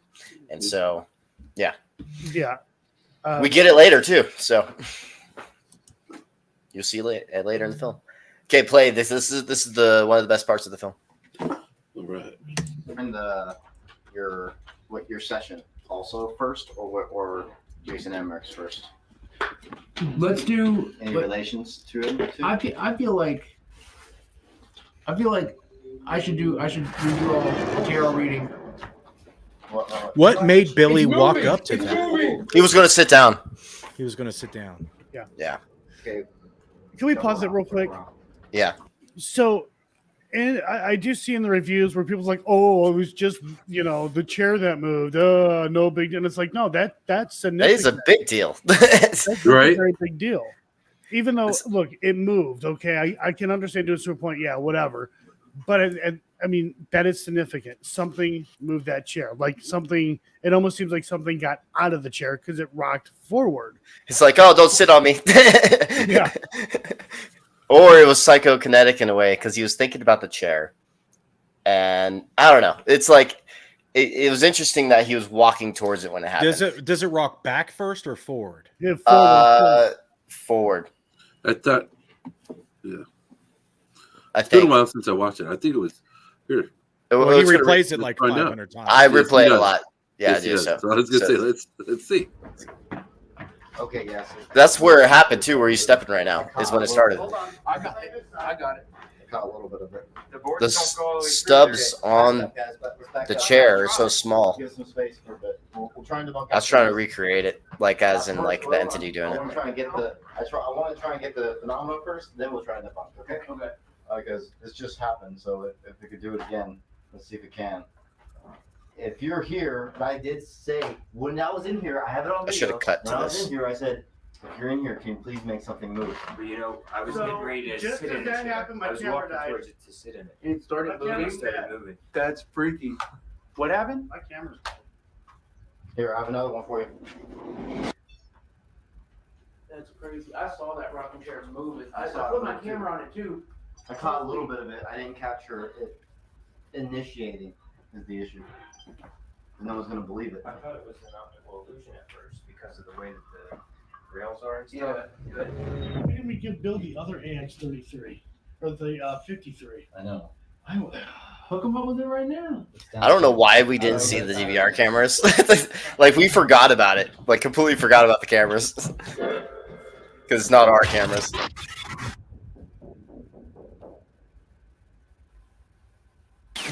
We're here. A little fast. Whatever. Joe. Oh, what? It kind of sounded like it said Joe right there. Epic Facebook donations. Crystal Tea. This is on too. Keeping it ultra. Guys, we have it. My excitement. Oh yeah, we have it. That's right. We have cameras all over. You could literally see the light bulb go off. Yeah. Well, Billy had said, pointed to it, said something about it. I'm like, hey, Matt, look. And then Matt's like, oh. At 10:12. That's how you make me happy right there when I know I caught evidence. System captured the rocking chair move on its own. Yeah, he's like he's over a foot away from it.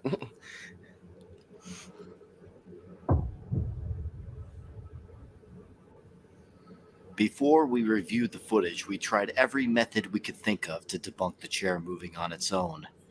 You guys We want to see a stomped bunch on of the assholes ground near jump the around? chair Here you and go. it didn't budge. Okay. Jump around. The back It part did of move it just is a little almost- bit. Okay, yes. The back part of it's almost touching the wall there. Yeah, it is. I got it.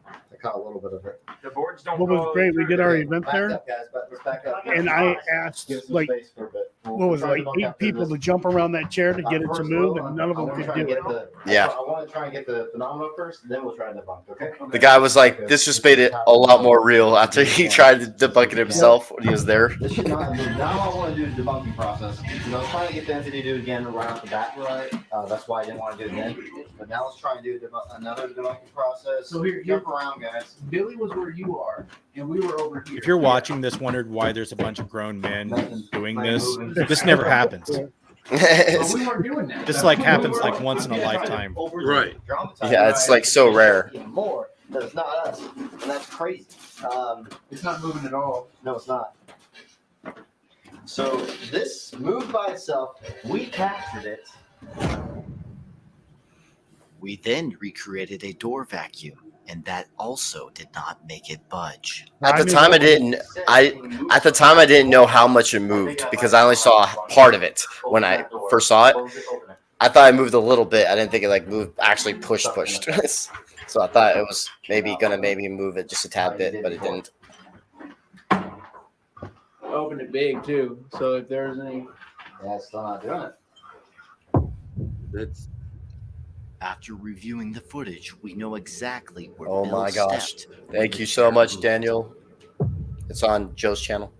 As you can see, he steps in between Thank you, the Daniel. 4th and 5th wooden plank, right when the rocking chair initiates.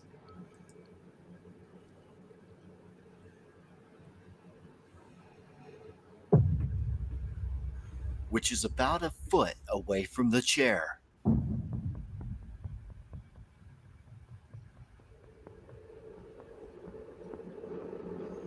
That's how many planks of wood it's away. And the cable to the CCTV or whatever that is Yeah. far away. Yeah. It's also something I mentioned. We also checked if this cord had been wrapped around the chair prior to it moving. Upon review of the video 8 minutes before the chair moved, the cord was in the same spot, not touching the rocking chair. When we headed Yeah, that's just- downstairs, our walkie-talkies had To an reiterate, electrical interference. That doesn't happen, guys. That's insane. That's an awesome catch. Good job, man. That's an awesome. Thank you. Man.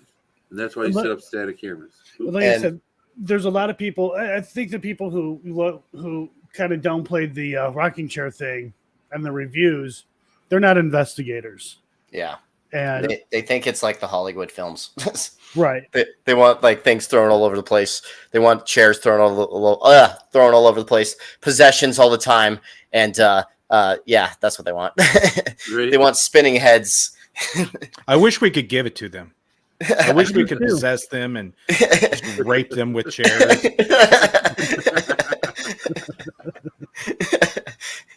You want it? Okay. Start doing satanic rituals. Man, dude, Just kidding. that's awesome though. That is you said you're looking for the Holy Grail in evidence, and that's definitely one of them right there, man. That's, Yeah, it is. Oof. All right. Experience.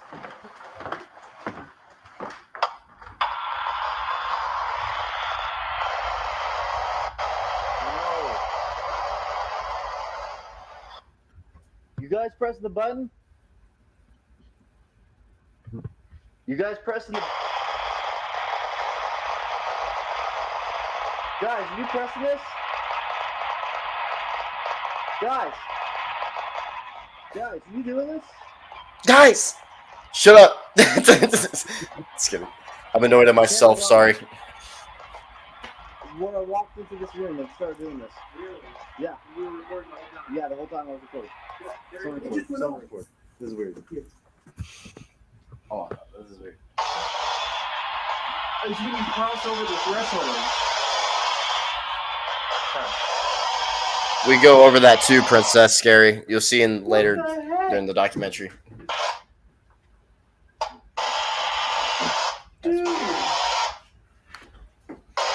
When we go back, I show how short the stubs are. Turn back like that. Turn back like that. Right there. Stay right there. Look, can you say hello? Yeah. Yep. Turn this one off because that one's not doing it. Those cuts are weird. And the other one's upstairs. The fourth one's upstairs. It's literally only yours. Yep. It's weird. Oh my god! Whoa! Now, did I hear someone speaking to it there a few seconds ago? No, that was the walkie. So it says power on. The walkie does. It does that. Similar, but not like this. It's more direct. There, you can slap him in the face. That's kidding. All right, walk forward. Yeah, walk closer to the door because that's where it originally. It's not.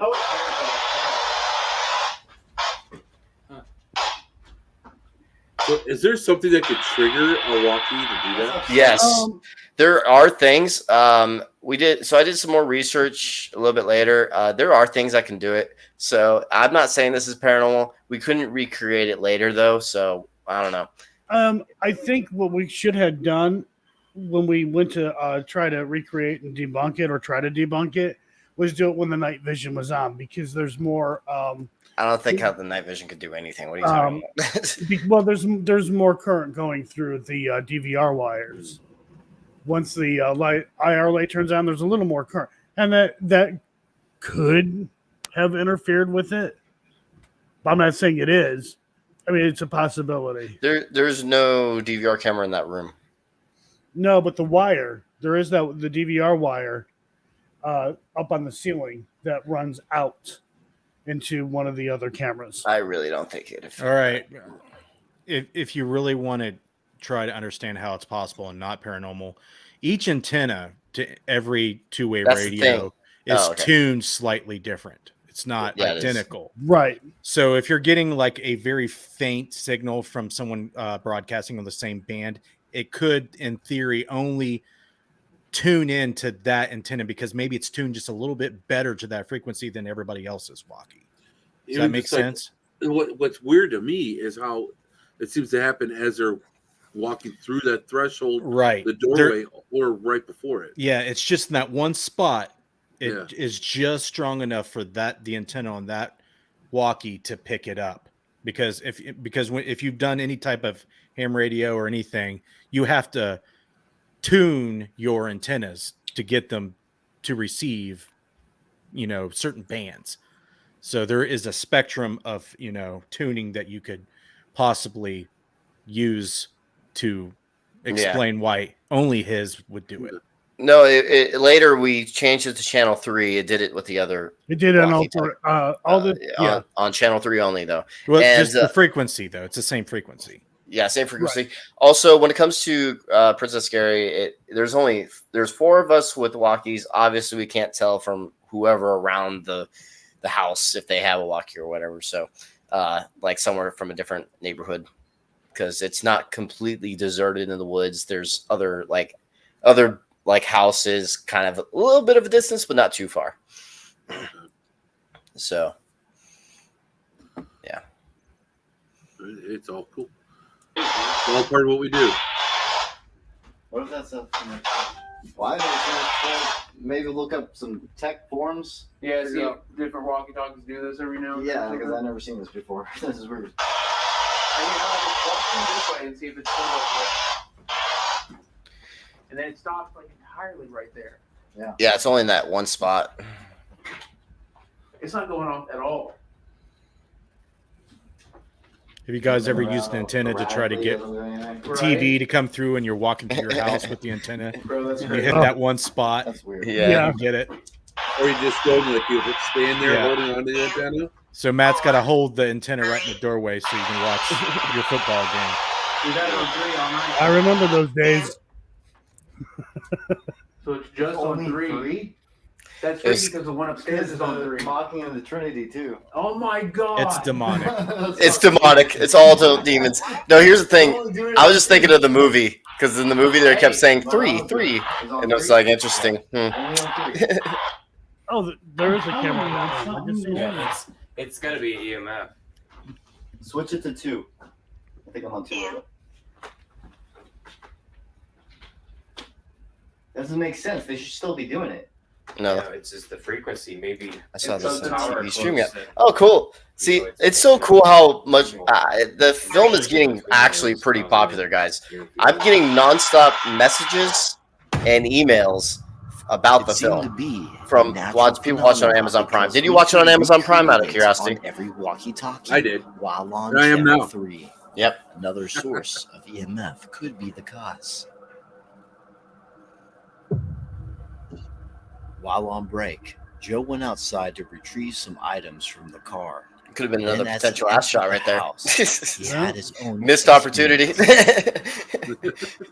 It could have been 20 more awards. I know, damn it. What the fuck was in here? What the fuck was in there? Dude, I swear to God, I thought one of you guys were in here. No. When I looked over, I thought it was you, Matt, that was in here. You see someone in there? Then I looked over, I seen Matt, and I thought maybe it was you, Eric. Yeah, I saw somebody in here.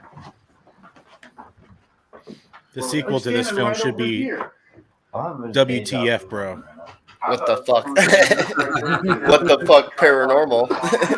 But it was right here. Dude, I'm having deja vu about it right now. I don't even know why I even said this.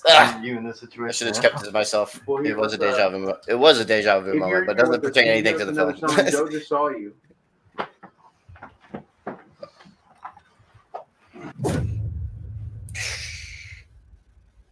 We ended our first night with a seance and Ouija board session. This is when I had another personal experience. So for a lot of that, the sequence here, Yeah, you made it so difficult for me to fucking edit this sequence. It pissed me off. I could not take it serious. Yeah, they couldn't. It was so hard to keep this serious. This edit right here to keep it serious. That's why I did this TikTok. I mean, this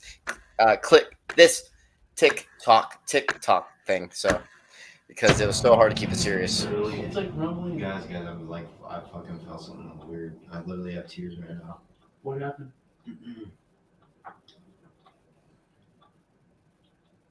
Hear that clock in the background?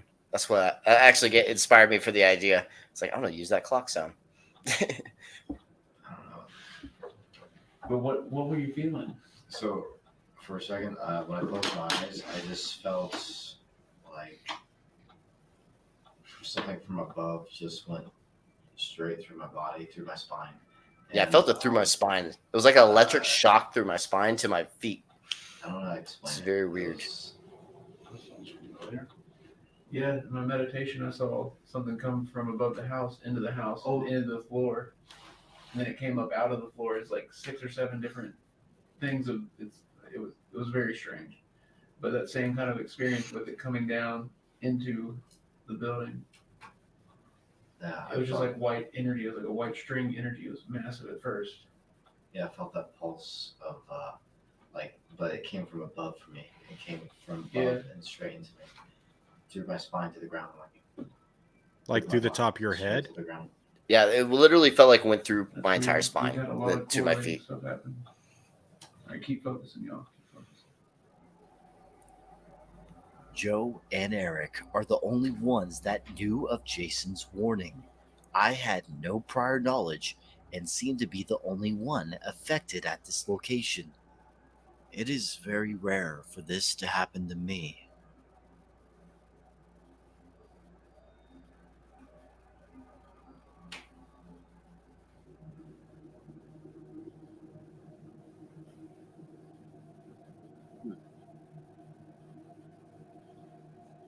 In the morning of our second day at the farmhouse. Real quick, do you think it was going into the well that caused you to be kind of like a target on this investigation? No, I don't know. I don't think so. I think it was whatever Jason was saying. He was right.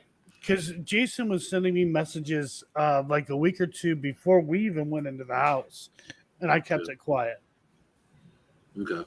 There's this thing in the parapsychology literature and studies called a PK agent.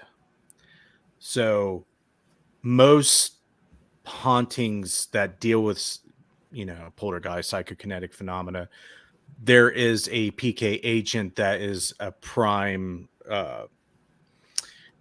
ingredient for things to manifest. And it just feels like, I know you know Jason's stuff and so on and so forth.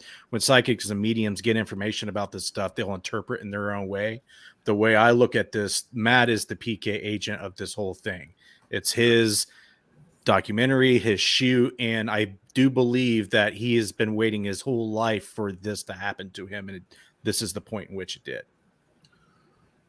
Actually, I remember an interview that when you came on my show previously, Matt, and you talked about how you wanted to have that one crazy experience, and that's why, because we were talking about your how you do tend to your different techniques that you use, and and so it is because you're trying to get this exact type of reaction. So that was actually a question I was going to ask you at the end. Is like, so actually, it's interesting you mentioned that, because during this investigation, I even remember telling Joe before I got here, I was saying I want to completely open myself up again, because I've been a lot more scientific minded in the past years before this investigation. And I was like, I need to be spiritual again. And I need to open myself up again, because I was closing myself off more and more and more. And so I was like, you know what? I'm going to start opening up again. And I did at this location. I completely opened myself up. And in return, this happened. And you're going to see it again. Different situation. Like this does not the same thing happens. It's a different thing. But opening up again in the newest documentary seemed to work again, but in a different way. And so you guys will see what I mean by that later. And that's why I'm so interested for you seeing this, Justin, because it was pretty damn cool. Yeah, he ruins everything he films before I get to watch it. I want to just tell you it all. You got to share. I mean, you got to share. You get excited. I get it. I'm just going to say that as a blanket to religion, the closer you are to your religious belief, the more strange experiences, paranormal experiences you may have. And that's something that a lot of like you get your Catholic priests and like other religions, stuff like that, who talk about things like that. Like when you are closer to whatever it is that you believe in, yes, you will be more prone to have experiences. And I find that interesting because, you know, like Matt was saying, he was talking about opening himself back up. And I mean, I've always told him, like, yeah, you need to be a little more open. You need to be a little more open. And once he started opening himself up a little bit, yeah, we've had experiences that have happened. I can say, like, when Matt and I, every time we investigate together, nothing ever happens. Nothing. Yeah. Right. But once Matt kind of opens himself up, then it seems like, okay, here we go. It's how you protect yourself. I mean, when you go into these places, you hear all the stories. There is a mechanism play where you're trying not to get murked by a ghost. So opening yourself up is just one part of your body is saying, no, don't do that. You're trying to preserve your own well-being. And the other one's like, I'm just a body. Let it happen. Remember that being a shirt? I'm yeah. just a body. It's the best quote you've ever said. I am a full test subject. So yeah, and a part with Matt. And one of the other reasons why I didn't say anything to Matt about what Jason was telling me is because I wanted to see for myself what would happen if Matt's going to open himself up. What will happen? And I was also testing Jason. That's a great experiment, though. I mean, this was a great, and that was very smart of you guys to do that. I wish you actually didn't tell me until the investigation was done, because it would have been more crazy. I know. I wish for the same thing as well. I probably because this is the day he tells me. He tells me on this coming up night. Actually, maybe it's good that you did, because I actually pushed me to be a little bit harder on it. So maybe I'm glad you did. So yeah, you'll see. Okay, we'll go into that later. Okay, keep playing. All right. I talked to Corey about reviewing the footage from the DVR cameras. last night we did capture some interesting things, but the two biggest moments would be the rocking chair moving by itself. We even try to debunk that, and we have it on DVR because you have a camera pointing straight at it, and we want to review that with you if that's possible. Oh, of course. Yep. And then another thing is that Joe said he saw an apparition right here, and you have a DVR pointing this direction. So we want to review that. We have the times marked down around that time period, so we keep. You're messing with the mouse. Oh, sorry. Yeah. Do what? I'll be right back. Just keep it going. I gotta let the dog out. What No are you problem. doing? I run weird. What's up? Okay. Look like you're not trying to shit yourself. No way. No I was going to way. ask if they teach All right, you to run I'm like coming. that in the I'm coming. Marines. Holy crap. No, I think No it's way. because He didn't want to fall in his ass. Yes, that is In the awesome. snow. I don't remember. So we captured it, is what you're saying? Yes, we captured it. We captured it. Want your guys' reaction to this? Yeah, I haven't seen this yet. All right. Ready? Yep. I learn, how to hold the camera. Jesus. Holy crap! Oh my god! And so we tried to recreate that for like 30 minutes, trying to jump around, pounding on the floor. That's crazy. Huge movement.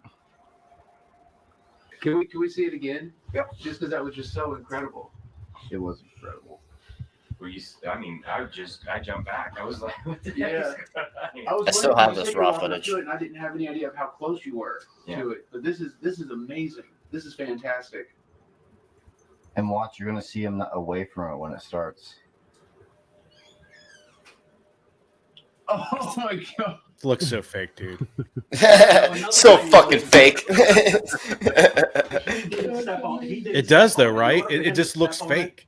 Like he would Yeah. have to be at an awkward angle. Yeah. You know, like to reach out. If it wasn't, if it would have been better if he wasn't like walking towards it, but we can't control how the paranormal works. Halfway through this board, and then it takes like another step after it's already started rocking. Yeah, because you said I didn't notice it yet. And then that's my first reaction was I thought it was the lighting from everybody's cameras, you know, and I thought that a shadow was moving on the wall from the lighting, but it was the actual rocking chair. It was the chair. You can see that clear as day on camera. We just caught an amazing piece of evidence right here. See, I don't think it's fake because I've seen Upon shit even trying to crazier than review that the happen. footage of the possible Yeah. shadow figure seen by Joe, If I was we faking stuff, found you'd see that the way more camera crazy had stuff. I'm just saying. unexplainably stopped during the night. Well, what I mean is, it just looks like you took a piece Oh, of is there magician no string footage and here? just, gave it a little Yeah. pull. Yeah. But look at the time code. Is it fast forwarding? Yeah. Yeah, this is weird that DVR just like started fast forwarding when you play it. Completely black screen.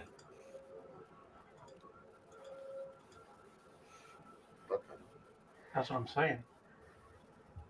Can I ask a question? Sure. Why is there a GameCube? Like, did I seriously see a GameCube on that? Yeah, that's his. That's There's a Corey's. Or Don't did- go too no, far. No, I Yeah, fucked you just up messed it up. everything. Yes, you did. I fucked up everything. Go Oh, back. You went forward. There. Fucked everything up. Right there, right there, right there, right there, right there, right there, right there. Right there? Yeah. Yes. All right. I'm not touching it. So there is a GameCube there. I wasn't. Yes, it's Corey's. All right. I was just curious. I'm like, I didn't know that was ghost hunting equipment. All right, here we go. Like he would have to be at an awkward angle. Yeah. You know, like to reach out and step with his foot. Yeah. So if anybody thinks that. stretched in front of me. And He would have to have been way closer. And it starts rocking before he's even halfway through this board. And then it takes like another step after it's already started rocking. Yeah, because you said I didn't notice it yet. And then That's that's like my fake first the reaction GameCube. was I thought it was the lighting from everybody's cameras, you know, and I thought that a shadow was moving on the wall from the lighting, but it was the actual rocking chair. It was the chair. You can see that clear as day on camera. We just caught an amazing piece of evidence right here. Trailer moment. Upon trying to review the footage of the possible shadow figure seen by Joe, And an we Xbox. found that the camera had unexplainably stopped during the night. Wait a second. What's going on here? Oh, is there no footage here? But look at the time code. Is it fast forwarding? Yeah. That's weird.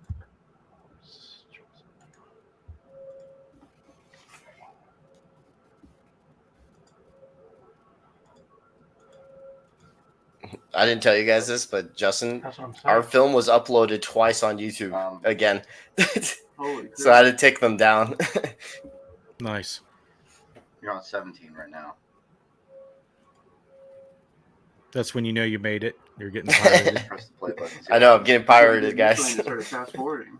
Like, see? What the hell? Look at that. It's jumping wildly. Oh, come on. No way. Man. What the hell? Was it like a Where we are right now? Yeah, okay. It shows movement though, right? Those are the green. Yeah, the lines, the green spots. There's some lines in the bottom that shows that just moving when the Right camera's here, running. 1500. Now 15, 16, 17, 18. So we're over here now. And that around there is when it was captured. Oh, ain't that fucking convenient? What the hell? So it did this after the recording was made of the chair? Yeah. While we were outside filming B-roll, I went back inside to grab my camera and jacket. And while I came back, Eric told me something interesting. We're outside about to do some drone shots, and I thought Matt had came out in his t-shirt and then went back in to, I guess, get a jacket or something. He said he hadn't come out at all, right? No, the only time it came out was when you just now saw me come out. I was saw actually him looking for this camera. I saw him 100% come around that corner. It was him to a T, his shirt, his hat, everything. It was 100% you. Yeah. Dude, that's crazy. I saw a doppelganger of Matt here. That's weird. I don't know how many Been times my I've heard that. doppelganger Eric saw. At this house This or is just in only general? one In of general. many encounters Okay. we have had At of at possible places people report hauntings. mimicking. Okay. Yeah. It's very strange. So you heard it while you were in the bathroom or while you're coming out? I was still in the bathroom. I was getting ready to come out. And I heard a little girl say, Daddy. Did it come from like in the bathroom or out here? Or what do you think? It definitely came from out here. Joe says So, all the girls call I him don't know. daddy. It's bizarre. Well, I was gonna say that daddy thing. I guarantee you, that's not a little girl calling out for a daddy. That is so like, yeah, that's so. It's too typical. You know what I mean? Damn it, That's Joe, are you trying to too, put your like, fantasies that into our is film? definitely something like mimicking or That's something. kind of gross, Matt, actually. I don't know why your brain went there. That's right. Maybe that helped. Dude, maybe. Also, what I found interesting is when you mentioned the mimicking thing. Remember what you saw earlier of me seeing me in a That's right. t-shirt? Hold on. So that's a good point. I saw him walk around the corner of the house when we were getting ready to do a drone shot. I saw him walk out in his t-shirt and then he walked back, and then he came back out with the jacket. And I was like, "Did you walk out and then walk back?" And he said, "No, not at all. It was him. I saw." So Jay, him were you not exactly, recording but there was any no one there. with I saw the anything during this doppelganger of time? Matt walk No. on the side of this building. Well, see, that was last night. When I come in, I thought Matt was in there. Oh And I yeah, looked that in was your here. initial thought. Is you thought it I was don't Matt. let my And I investigators looked turn in their here, and mics at off. I first, listen to them I pee and only shit and seen everything. you. I'm serious. I know you are. I didn't see anybody. And then when I turned to look again, There he was. there was Matt. I'm like, whoa, wait a minute. And that damn camera. Yeah, the camera that would have captured that completely no footage at all on camera 5. All the rest of the cameras recorded just fine throughout the entire night, the entire investigation. Camera 5, for some reason, doesn't have any footage on it. That's just strange. So what we know now is that this thing is mimicking. Yeah. Completely mimicking in multiple different ways, and that's very strange. And we all know that what that possibly leads to. So. I wish Before we I arrived cut at this part Harrisville completely out. Farmhouse, Eric conducted a tarot card reading. I don't feel and like now it's he's necessary. revealing their meaning. Some tarot of what card he reading. mentions foreshadows what is to come. The card visible at the center of the cross represents the obstacle that stands in your way. It may even be something that sounds I'm reading good, chats. but is not actually good. Helena's Anything of internet's benefit. going bad Strength, at the moment. Courage, fortitude, conviction, energy, determination, defiance, action, awareness of temptations, and the mental and physical abilities to overcome them. Hidden forces at work are challenged. Hello, Arden. Heroism, virility, strength to endure in spite of obstacles. We got the 7 of Cups reversed. There's that number. Yep. And it's also reversed, which means desire, determination, strong willpower, a goal attained, intelligent choice, desire, will, resolution. The card at the right of the cross represents an approaching influence or something to be embraced. All right, here's the capability of perceiving temptation and avoiding evil. So again, that's good. Now That's a here's the good last shot one. right there. The card Yeah. at the top Thank of the you. staff represents the ultimate outcome should you continue on this course. We got the Knight of Cups reversed. Subtlety, artifice, trickery, deception, fraud, a sly and cunning person, a person capable of swindling. So basically, this thing's thinking this is going to be a battle, an absolute battle, and it's going to be battles of despair, battles of hidden forces, battles of evil and good in this house with the spirits and with us. It also talked about someone who was wanting something to happen. Yep. And then you talked about Matt. This is leading up to what you and I know about the message from Emmerich. Oh yeah, do you want me to talk about that now? Yeah, talk about that now, and then I'll go ahead and Okay. reveal. Okay, we're talking about the Jason Emmerich thing. Okay, this Billy and I don't know anything about it, so this is new. 7 will be there. Matt needs to be careful. I don't know what to say really to what was coming through. I know they're all going to be all over his energy. They said his name more than once. Within minutes, sounds. Or Sound right there, right when that happened. The The timing. door is open.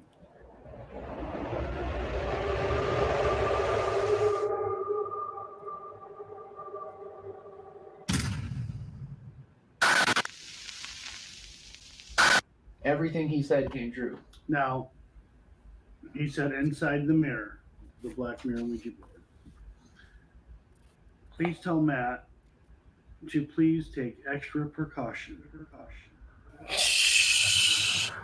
That did the opposite for me. About an hour after being informed about Jason's warning, we started gearing up for our 30-minute individual isolation experiment.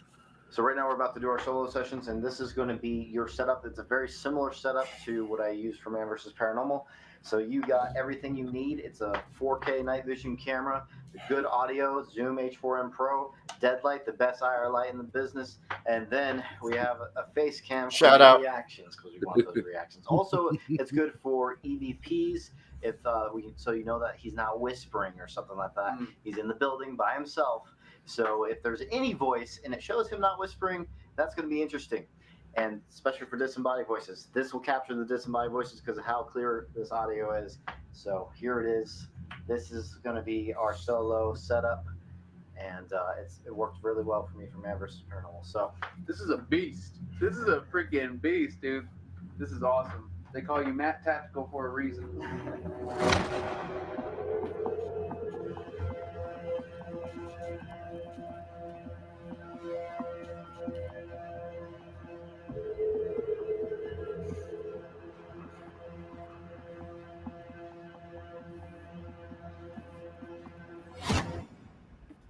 Oh my goodness, there is something up here like one hundo.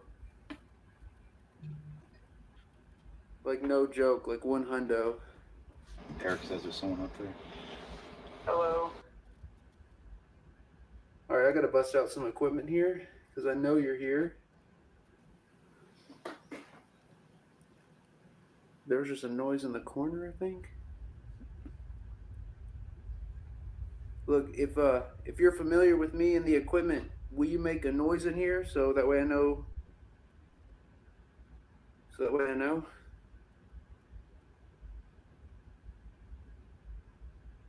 All right, I'm gonna walk into the center room here.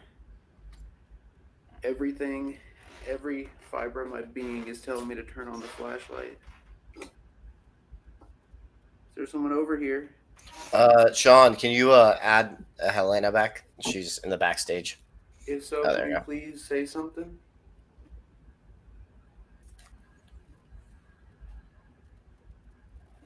Here, I'm gonna bust out a recorder that you haven't seen yet. It's called the Sony Saint. The Sony ST25. I'm hitting record, so when I hit record, you can talk and I'll hear you.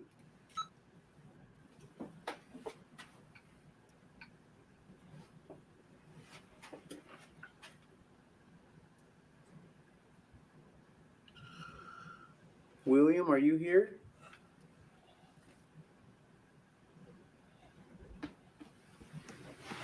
This one's kind of cool. What was that? Fellas, are y'all talking to Joe? Just say something real loud. None of us said anything. No one said anything? No. Okay, I gotta get into this other room. Oh my god. That voice was clear as day. It sounded like Joe talking. It was that type of voice. I swear that sounded like Joe talking. That's crazy. Alright, I'm gonna hit play on the Sony Saint. Remember the mimicking. Oh, that's right, the mimicking. Oh my god, I forgot about that. Holy crap. And it sounded just like Joe. Oh man. It's interesting, Justin, that the Zoom that I have with him right now, the Zoom I'm gonna listen back, 'cause I H4n, think didn't I was capture recording anything, when but it his happened. lower quality recorder does capture it. Yeah. Here, wait, I'm gonna turn the compressor on.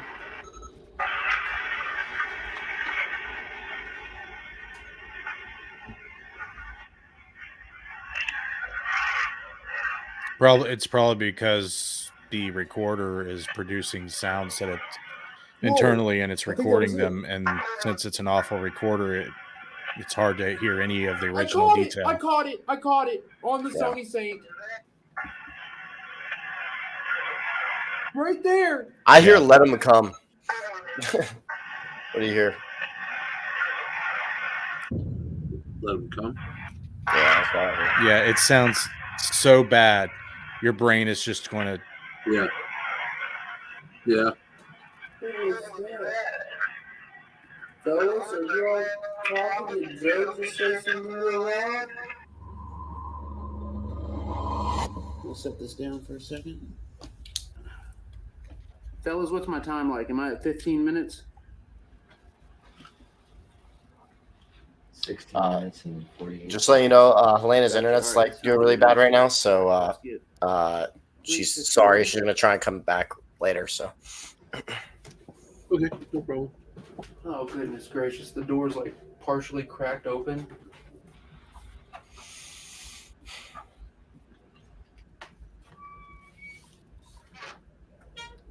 Or the cellar, if you will. Or that was me. Are you kidding? I just felt a gust of wind. I love on the how right side. creeped out Eric gets. It's hilarious. You kidding me? Next documentary we film, we need to put our cameras on infinite focus. I keep forgetting about that. Here we go. Oh, that's a big first step. Jeez. I like the color correcting to that. Makes the full spectrum look way better.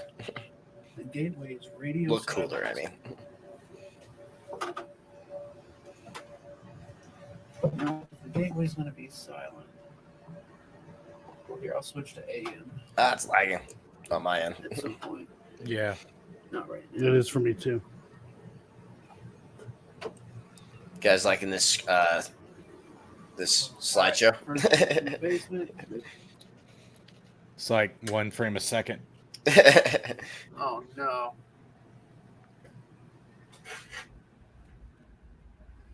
Oh, there we go.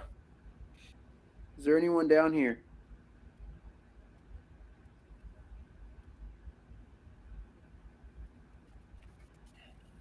Spirits, can you tell me, is there anything down here?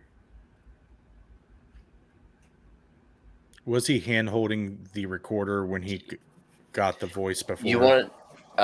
Yes, he was. Yeah, he's always holding it. Yeah, just There's by something walking around. shifting your hand on the recorder can make a noise. Yeah. Yeah. Because I heard him rub up against something Man, I'm feeling stuff all plasticky over just me, on my then. head, my hand. Yeah. Who's there?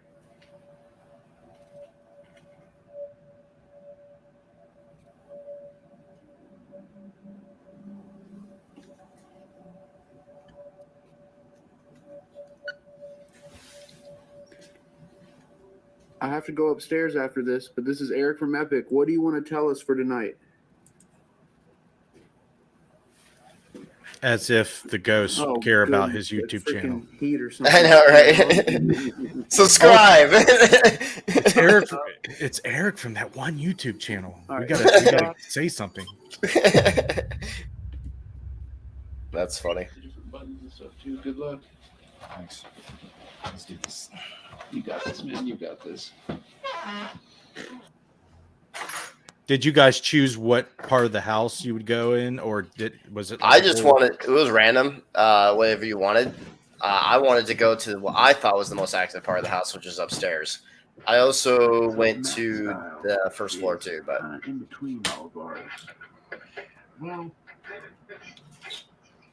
I didn't really feel like the basement was that active when I was down there. but I've been telling him he needs to be open to more things. He's been real open on this trip.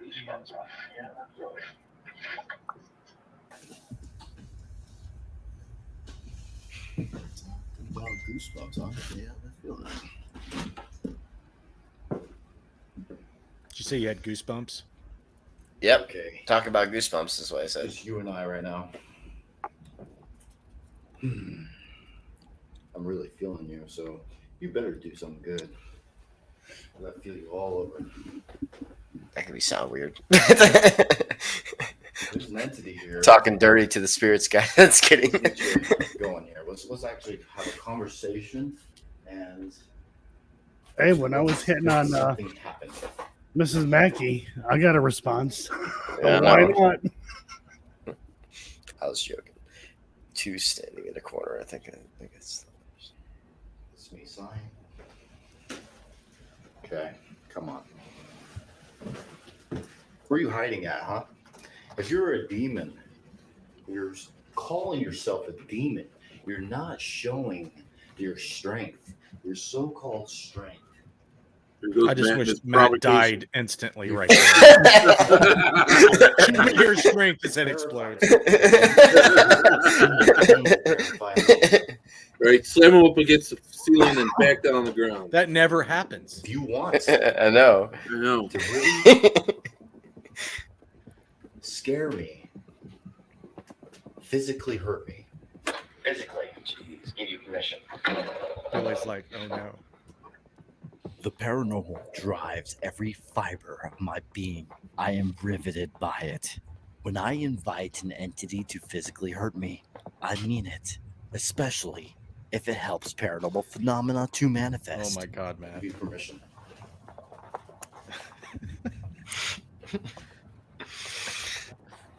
Obsessed. It's so corny and cringy. I know. It is cringe. I tried to talk him out of it. Move beds. When I tell you to hurt me, I fucking mean it. I fucking mean it. I really do. I'm standing here offering it. Literally an offering. Beth says one of you guys need to All levitate. this. Yeah, I suspect. And affecting a family so horribly. And then when someone stands up to you, you back off. What most people would say is this is stupid what I'm doing right now, but I'm really here for evidence. I'm an investigator and want evidence, okay? And that's why I made an offering right now. I'm giving you an offering. Can you get rid of the Adventures with Beth thing? Oh, It's covering Justin. oh my goodness. 16 I'm not complaining. Okay.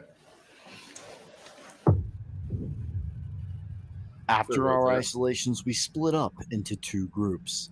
Eric and I did another seance session on the second floor because of what I experienced in our first seance. Meanwhile, Joe and Billy were in the basement conducting EVP sessions. Rolling. All right, we're about to head upstairs.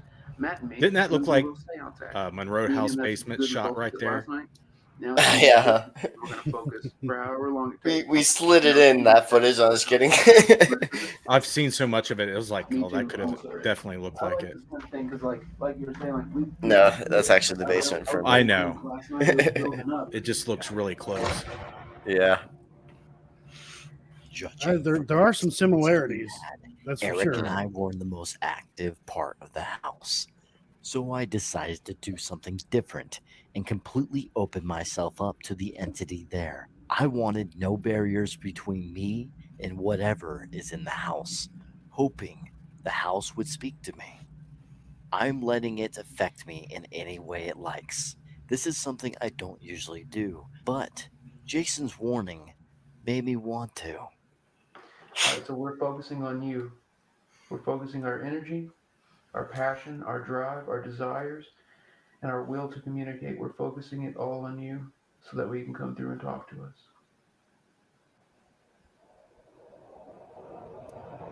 I'm waiting for them to sing Kumbaya.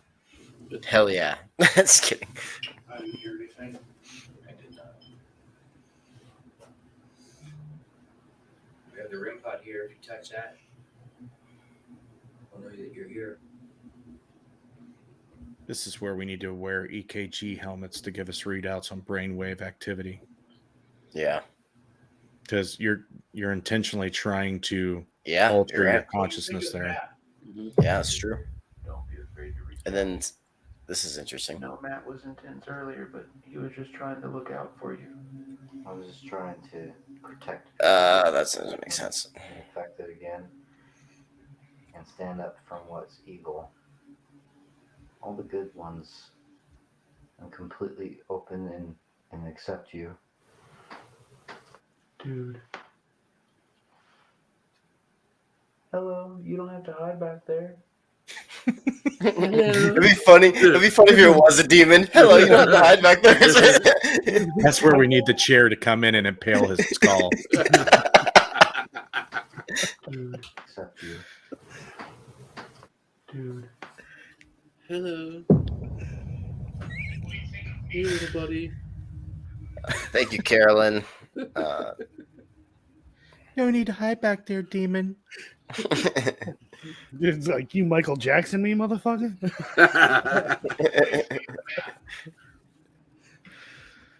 Dude, that looks like the corner of the Monroe House, legit. I know, right? Basement. It's It like the does. same one.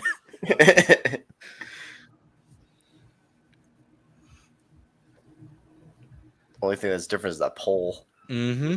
That could be the sub pump.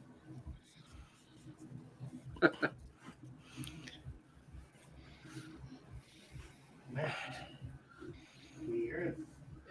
I heard something about it. Right there. Yeah. Sounds like Matt.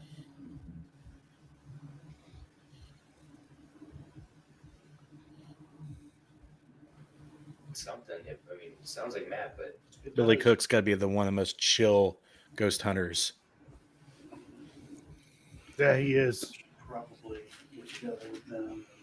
Do more last. He's Yeah, like, he's "Yep, chill. the chair moved. I thought it was weird." It's definitely weird. No spirits here. No tripod, just bed. That was Matt saying that's me again. I keep seeing the woods, but with like a tombstone. This has a lot to do with the music, sound design at this part. Where, I mean, in my mind, In your mind. behind me. Alright, let me try and look behind you as well. Okay, alright. There's 100% something behind you. Your pocket's blinking, Matt. I don't know if you noticed that. Meditation. Yeah, it's there's some activity happening down there. I'm just kidding. Sarah? Whoa. No, it's just my cell phone. It constantly scans for facial recognition. That's why. It's only seeing an IR. Maybe it's from the rim bottom. See like little red dots, like little red specks flashing. Whoa. Good night, Sally. That's has to be.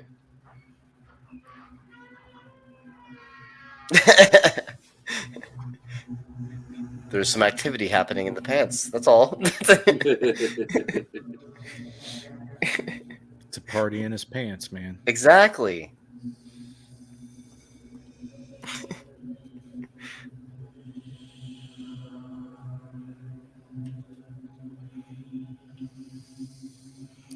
Are you back in the just on the YouTube, or are you back on the StreamYard? She's not on StreamYard yet. Okay, just wondering. Yeah, so this part I was trying to edit it to how I was feeling at this moment. Right here. I was literally in my own world at this moment. Like straight up in my own world. Like everyone was I was blocking everyone else out. Is she in Finland right now? Yes. What time is it there? 10-hour difference. So you said there's something behind that? And that there's something It is. Can you confirm were those both correct?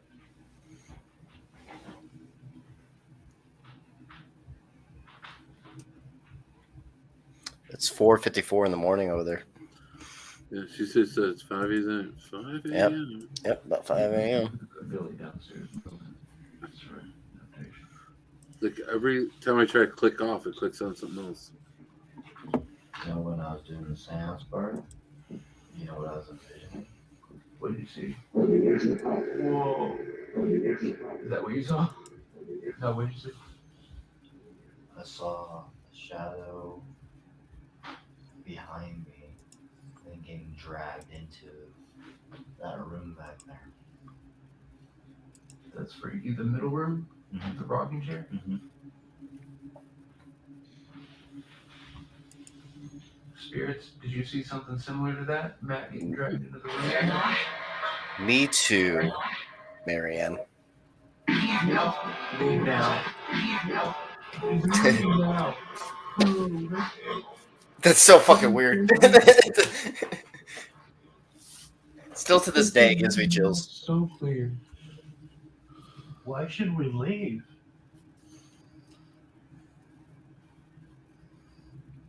And I didn't even know it said my name at this moment. It wasn't until reviewing. Take the camera. Yeah, right there.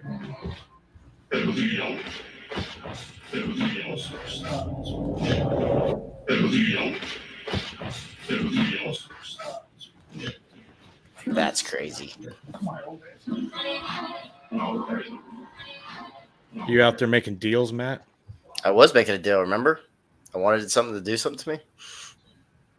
That is so creepy. What? I was just wanting it to do something. Or what was my deal?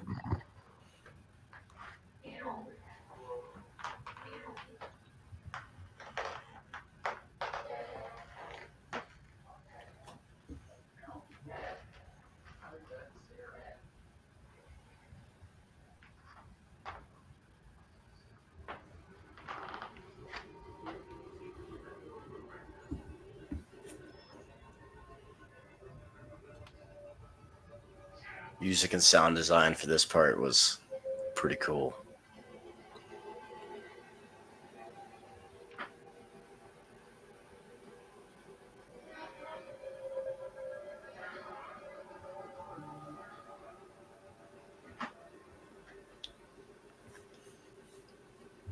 I've never seen you act like this in my life. Yeah, that's.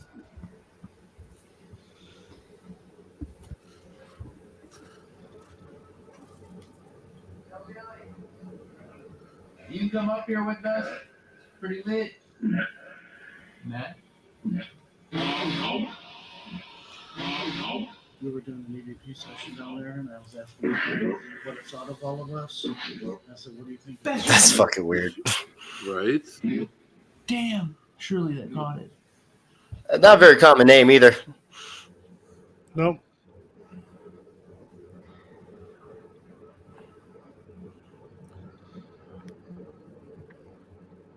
It sounds like it's the energy's playing off your knowledge of So here, real Solomonic demonology.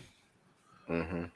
This is taking me back to your solo run when you were provoking, asking In Man versus Paranormal, or during this, during this right here. Yeah, you got what you asked for. Now, as you got what you asked for, and as this is evidence of this experience, this is exactly why I speak against provocation, because it's not going to happen. This is why I speak for it. See, but it's dangerous, man. This is like spiritually and mentally dangerous for someone to live through. Now, someone like Matt, they might be able to handle this. Not everybody, I don't think, can handle this, because this is something that follows you for the rest of your days. This is crazy. Here's the thing about it. The real reason why you shouldn't do it is the very nefarious, very bad things out there that can do things to you. Once they realize who they're dealing with, like someone like Matt, I would not do anything to him. I'd do something to the person he loves. That's what I've been telling Matt for quite some time. So the more you delve into it, you pay in certain ways. Like I've seen it firsthand, man. I mean, they'll murk your kids, your friends, the people you look up to. I mean, I got stories there. I can't tell them here. Obviously, we're going to review this, but that's why you shouldn't do it, Matt. You'll find out. I've calmed it down ever since current relationship. So, I've told Matt for quite some time. You know, just because you say I want it to happen to me, and I'm only saying I want it to happen to me, that doesn't mean I'm safe. It doesn't mean a family member is just going to be safe, because to get to Matt, it may go through a family member. Yeah, 100%. Very true.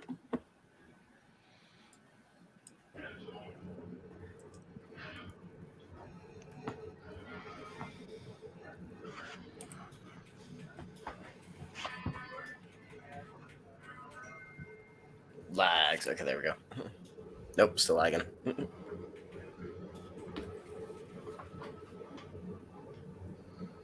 I remember shutting that door because I didn't want to be near you guys at all.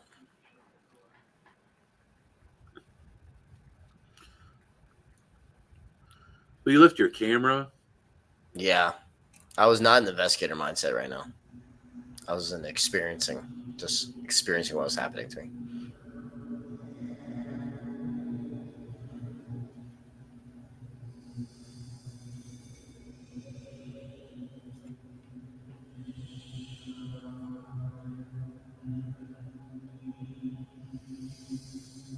Maybe, Carolyn. Maybe. That's the way in the future, though. Oh, I didn't know I was muted. Did your chest hurt, or were you just holding your radio at that point? I was holding my radio sometimes I do that. Like I was just holding it. My chest did not hurt, no. It's the first time I've seen you do it. Because I don't know.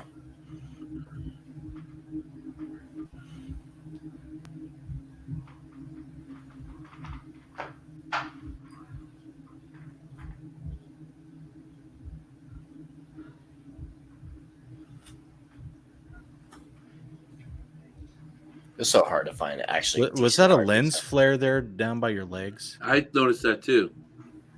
Like, go back. I didn't see it. Are you sure? The 10-second mark. Dude, no, there's 10-second things. Go up there.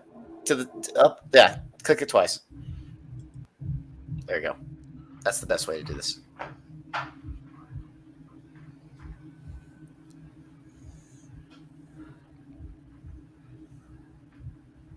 Right there. It's a dust flying in front of dust. Yeah.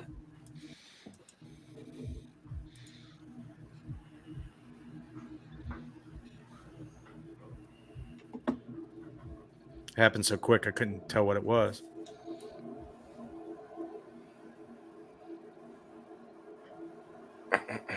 What are you doing, dude?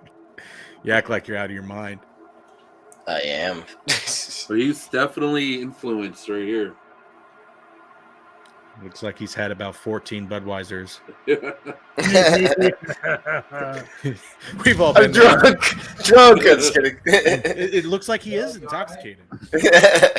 I'm not feeling super, guys. I'm not feeling super, guys. I had a little too much. I was kidding. That's what's weird though, is that obviously I was not drinking here. Yeah, it was one of the reviews. Oh, this guy was drinking, getting high or whatever. Yeah, that was one of the reviews. To me, it looks like That was it's so just stupid. messed up. What up, big dog? I did not. I didn't want to talk at this moment. I really didn't want to. I just wanted to be away. Can you go from back guys. about 20 seconds and then 20 seconds. Yeah, click it a couple times. I've never seen Matt Are you recording? at all with this face. Pause it when I say.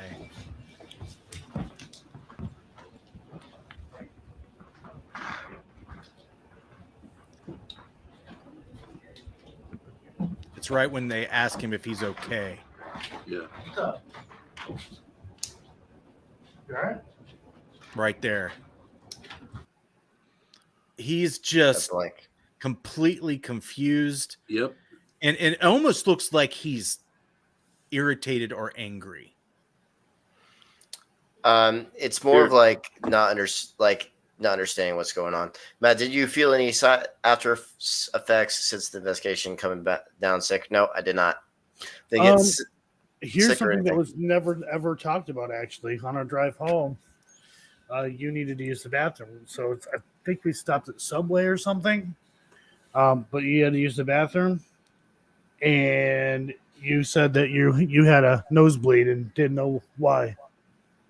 When did that happen? When we were coming back from the Conjuring house. I don't even remember that. You don't? I do. No.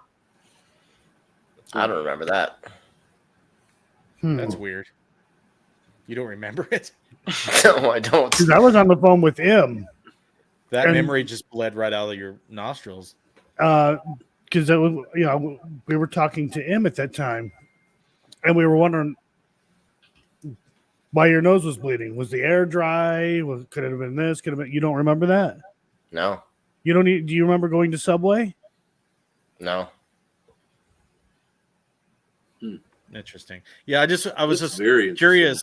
I was curious about, if you want to hit play, you can see his facial expression, his reaction to the question. Yeah. I've never seen him look like that right there. Yeah.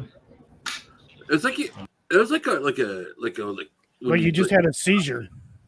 It's like when you just wake up, or if you're spaced out and it's just like.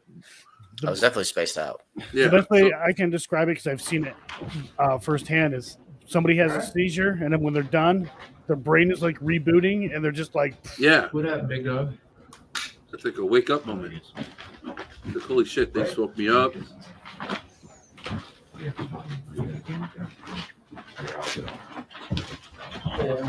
What's interesting is that I'm not the only one that's had these weird experiences here, that they get affected like this. It wasn't it Carl Johnson also, and there's some others on YouTube. Sitting in there, right?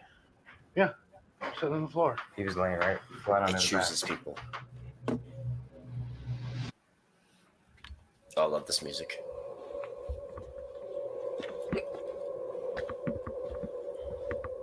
It's a True, soundtrack Daniel. to his soul being consumed by the demons. Well, thank you for. That was for Joe For me. on that one. Yep. Thank you, sir.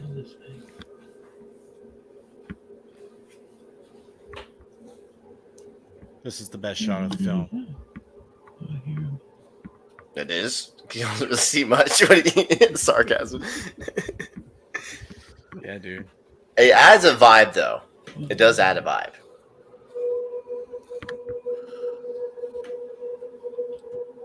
You can't even see me until you gotta see me kind of me walking down when he points the flashlight.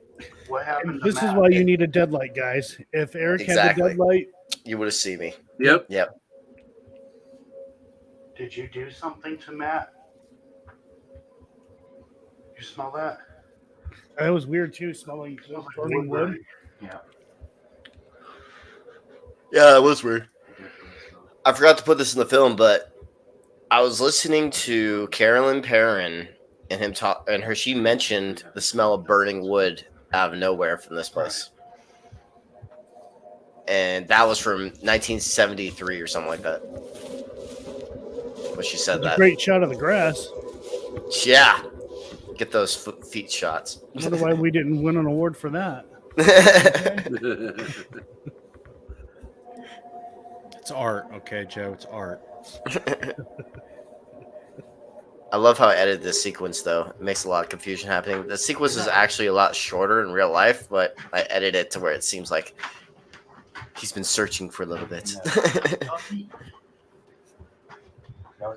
Where's Matt? Are they in We there? don't know. He's in the dark. He's in the woods. He's on a tree somewhere. He's hanging from a noose.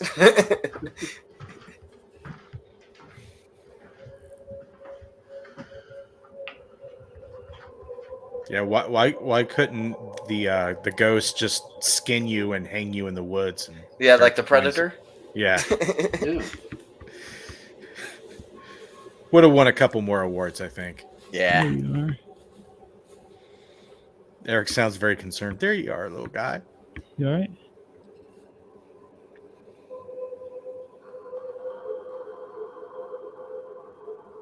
That's cool. Yeah, it is. Yeah. You just kind of materialize out of the darkness. You're still blurry. Focusing. There it is.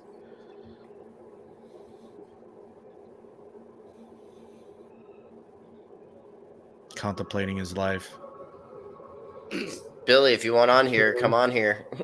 He's a part of the film. Oh, there he is. Just zoned out. Like, I felt the terror from the parents, or one of them. I think it was one of them. I was really feeling, and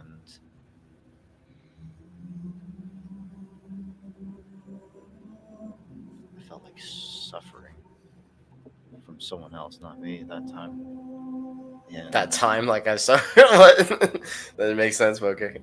I completely zoned out. I was following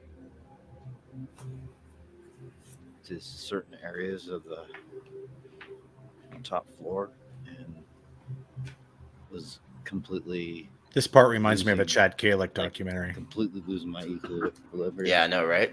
And Inspiration. I almost cried at one point from feeling her emotions. And that's weird because they're alive. You know, I forgot about the one that did die, actually. There's one that felt died. like I was feeling someone from a family that was here or something, which makes no sense. Their emotion, dude, that makes perfect sense. Their emotions are probably still here. Imagine all they went through, you know? And at one point, Billy, we were doing get that on here, thing, Billy. And then you got up and just walked off. You felt something. Oh my god, and that was also that vision of being dragged in there. Yep. And then you go in there, and then you get dragged into a trance. You get dragged deep into those I was emotions. so in a trance. I'd never had that in my whole life. When I've Matt Benton never goes had drag. that ever in my whole entire life. Damn it! In a location. It took you deep into that emotion. Wendy, the That's second wild, time we dude. went, we did, but So we didn't you capture it feel on was film. External? It was. I felt like I was being guided into there, and then I. The guys felt from Sleepless Unrested, though. The woods. that Yeah, we person. did the I don't woods know too, which but one we it didn't get was. I anything. just felt Well, the that second their time we went, I kept seeing those And I lights on the al- floor and I in the almost, woods. But you didn't catch it. Yeah, we didn't. But the guys from Sleepless Unrested, and I can I can't explain verify it, to be honest. It's hard to explain in words. what they seen because I seen it. They look like just So from people what we carrying were- load Oh, like it was 10 up. flashlights. No, it was up. It was up high. Up high. high. Yeah. Yeah, and we got up and It was just flashing. Well, I didn't mean to, say it was, but Blackout. I've seen things that look like that on like closer to the I ground. was gonna say when you first said Right. something, it sounded Hey, like you welcome were back. spaced out. I And it think my wasn't internet just- works now. The moment you said something, I knew like you had just come from somewhere else. Is what it sounded like. I felt like I was in a completely different time period, like different situation. Like you guys were away from me. God damn, that guy's ugly. Not even. It's hard to explain in words, to be honest. It's something that's never happened to me before. I've been oppressed before, like a couple times. It looks like a White Claw drinker. But this was Drives a Prius. No. Drawn and losing my complete balance and falling. How do you feel now? I feel better. Like being out of the house. He feels less possessed. Fresh air. Less. I wasn't even possessed. It was I'm different. just joking. Well, hey, that's crazy. Now that I know you're okay, fist bump, because that was badass. Except for the nosebleed part. I have no idea what he's talking See, about. if I was there, I wouldn't have let you leave. Yeah, good idea, man. Keep me there. Yeah. No, stay in here. I would right. took your clothes off, like smacked you around a little bit and left. True test subject. You're just the body, Matt. You're not going anywhere. You know, when you push like you did earlier with the provocation and such, you know, it also kind of puts us in a little bit of danger too. But at the same time, just because nothing happens here doesn't mean it won't happen at your home. I knew that. And that could also affect us as well. I specifically said. I hope it affects Joe first. I got Me too. It's all right. I got cameras. I can document it. Mm-hmm. And we have to be careful. It's like it burns when I pee now.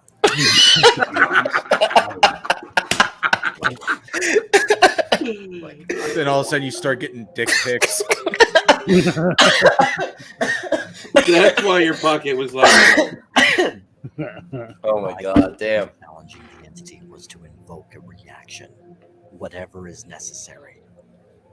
As an investigator, I want evidence, but at the same It's cool how time, this I do not like when the an entity feel is taking and the whole advantage of editing style Why and can't storytelling I take the shifts blows right here. when I ask for it. Yeah. Instead of people I purposely was doing that. It's like you're a completely different person. You're changed. That he would never It's part of the or storytelling. anything like that again, and he believed her. And I think, aside from "I love you," I think the most powerful words in this or any language are "I believe you."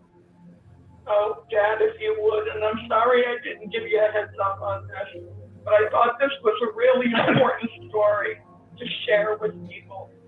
I do, and I want you to speak to it if you could. That was fun. With that punch and word in the face. Give him a. which doesn't always happen. Judging from all the correlations, I was a target since the beginning. I am glad I was. I wish this would happen to me at all locations I investigate. I wouldn't mind them following me home either. I want paranormal phenomena to manifest as much as possible in my life. This is what I signed up for. Oh, Matt. Well, you know, things change when. That's why we like you, though. When we arrived back home, Joe and I spent I hours. was on my own, okay? It's a little different when you're by yourself. Yeah. You're just a body.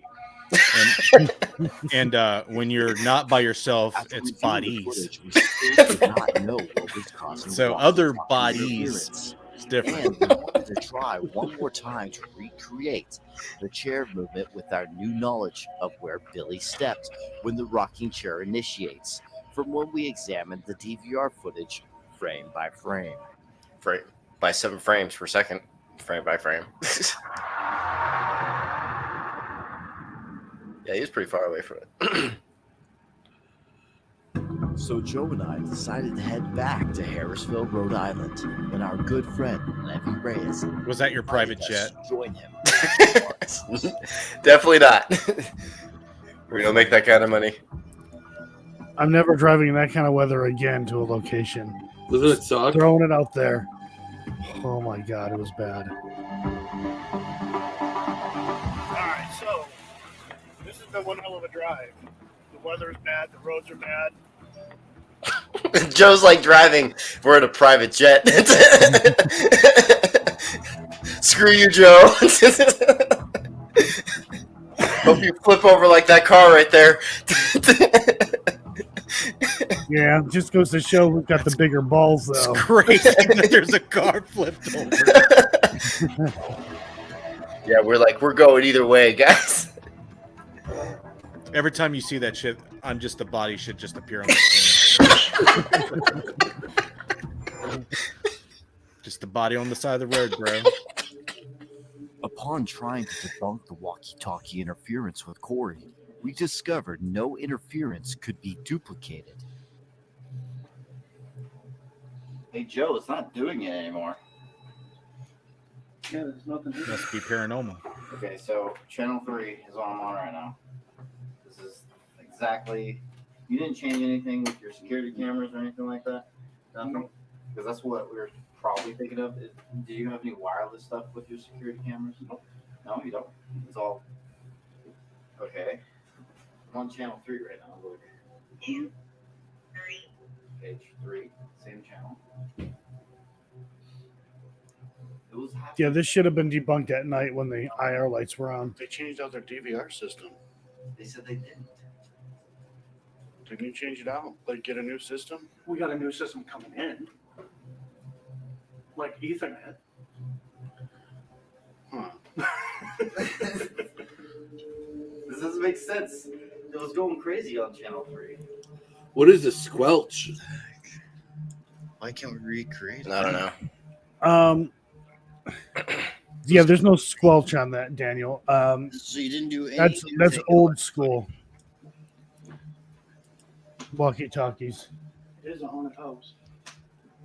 It is a I haunted think house. It was going to be easy to recreate it because we were able to recreate it over again when we were there. But now, if you didn't change anything electrically, that's kind of weird. Since Corey states he has not changed anything electrically in the house, a natural explanation couldn't be found for what we experienced. You should have said, that night. since Corey stated that this is a haunted house. Yeah. About Missed an 9-10 opportunity. months later, Fucking after helmet. the With original the helmet. footage when we captured the chair moving. Bill, after reviewing the footage, we noticed he stepped exactly at this crack right here.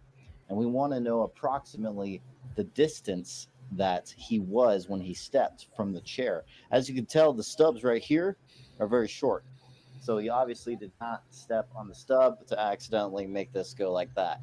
And so what we're going to do is measure about the distance. So if he stepped right around here, and let's say his foot's probably was. So when the chair flies through the air and hits everybody, Yeah. Matt's going to be like, the helmet's not so stupid now, is it? These are 12. And I'm still going to say it's stupid. Just hit him in the head with the chair. Exactly. Right there, it's fine. Go full Jerry estimation- Springer. I'm surprised Paranormal people edition. didn't like make comments. It's like, Matt's not taking any chances with this chair, is he? He's wearing a fucking. And that's Terrified of the chair. Now, back up. 13 inches away, approximately. Probably the same for Bill. And This sounded weird. look at this. Hey, 13 inches is 13 inches. 13 inches away, huh? Didn't budge at all. I know a little bit. So that right there is some amazing evidence. I'm pretty excited about this one. The cool thing about this is how many angles. I just wish the chair would randomly when fly this across the happens. room. We As have soon as he walked away, like, bam! cameras or so, VR cameras and all that. Why can't it happen? That's a lot of cameras running at the moment. And we had a live stream going, which was Eric's live stream when it happened. Like, I have a 4K camera a couple 4K cameras. I didn't know about magician Pointing string at the yet chair when right I after was it saying happens. this. I was thinking of Stating only the fishing obvious, wire. There's no string, and we're It's literally string. with lights on. Hard you'll to be see able string. that string if it- Fishing wire is actually hard to see. I think this is classic. Sorry, not fishing wire. I meant to say Paranormal. magician string. I meant to say. Without a doubt. It's actually paranormal. We tell you to. So we go slap that guy. Matt has nightmares about chairs. I have nightmares about myself when I was younger. Transferring our sleeping carts and packing up our gear to get ready to leave, all of a sudden, I heard water running in the restroom. There was no one in there, and I was the only one awake at the time. Apparently, demons have to take pisses too. Well, they got to wash their hands, you know. Yeah. Or if they have a hard time, taking a leak, they have to turn on the faucet to induce. Missed opportunity. Should have took the helmet. Yeah. Just kidding. I should have been more tactical, guys. I'm sorry. I should do nothing but live streams of reviewing my investigators like taking a piss.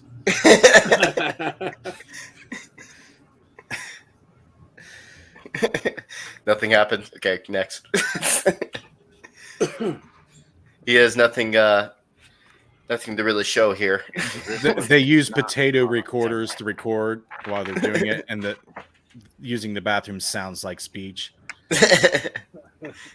Yes. And that's how you found it? Yeah, that's how I found it. And the knob, yeah, we've talked about this before. The knob is turned on. The valve is open. Yeah. I literally heard it turn on when I was messing with my gear. I literally heard it turn on. I was like, in what Corey's voice, well, it is a haunted house.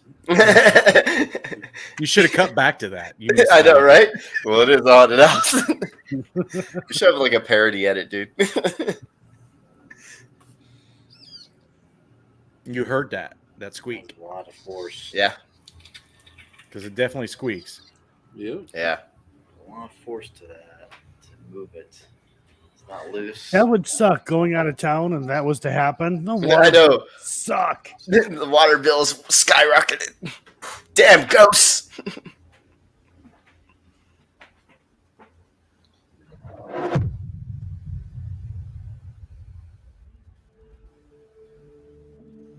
The Hollywood film, The Conjuring, over-dramatizes and embellishes what actually happened. But the question we wanted answered was, is the infamous Harrisville Farmhouse truly that next-level haunted location? From the evidence we captured, including our personal experiences, we can conclude the house is definitely more active than most locations we have investigated. It was The Conjuring that brought our truth to light and gave me the opportunity to tell the world that I don't like it when the people truth say, is "My truth." stranger-driven fiction. I know what some might think after watching this documentary. Why? Is the footage we captured real? It's moving. It usually means bullshit. Was it all a hoax for a film? Psychologist Leon Festinger said it best. A man with a conviction is a hard man to change. Tell him you disagree and he turns away. Show him facts or figures and he questions your sources. Appeal to logic and he fails to see your point. What he is talking about is a psychological theory called cognitive dissonance, psychological conflict resulting from incongruous beliefs and attitudes held simultaneously. In other words, what we presented in this documentary is 100% real. Like the lighting, because the light, you know how like the these things on the right there. Oh shit! That's our reaction footage that I didn't show earlier. That's what I was like, oh shit! Look at this. That's badass. That was Corey and Bill and myself's reaction. Yeah. But no matter how much evidence we present towards the phenomena, many will deny it. Cognitive dissonance can be a problem among skeptics and believers. The lighting was perfect As a for this. paranormal investigator, Yeah. I try my best to be unbiased and present our findings through the art of film. Is there any experiences that you've had or any of your family members for mimicking other people. Yes. Oh, really? Yes. Oh, okay. Well, let's go in depth with that. Bathsheba came through well, a few years ago. I was doing a spirit box session, and I was working with my paranormal partner at the time, George Lopez. And she came through with my voice. And he said, no, you don't use Andrea's voice. You use your own voice, or we can't have this conversation. And then she came through with that childlike voice that I recognized. And I heard a little girl say, "Daddy." I was feeling very disoriented. Yes, and someone being terrified of something. Just complete terror is what I felt. Well, there was an incident that occurred when my sister Cindy was 14, where a black mass that she saw hovering above me in bed. It's so weird because it's exactly what I said. And grabbed her by the ankles and dragged her down, partially down the bedroom stairs. The bedroom that was my bedroom, right directly above the parlor. Wow, I didn't even know this story. That's really intriguing. Wow. So that was my vision of being dragged also by a shadowy mass. And I was terrified out of her mind that night. Terrified. That was the emotions I was feeling. Okay, I might have felt her. I am not making the bold claim that what we encountered here is without a doubt ghosts, but objects are being moved on their own here. Oh, fucking shit! Holy shit! Oh my god! Yeah.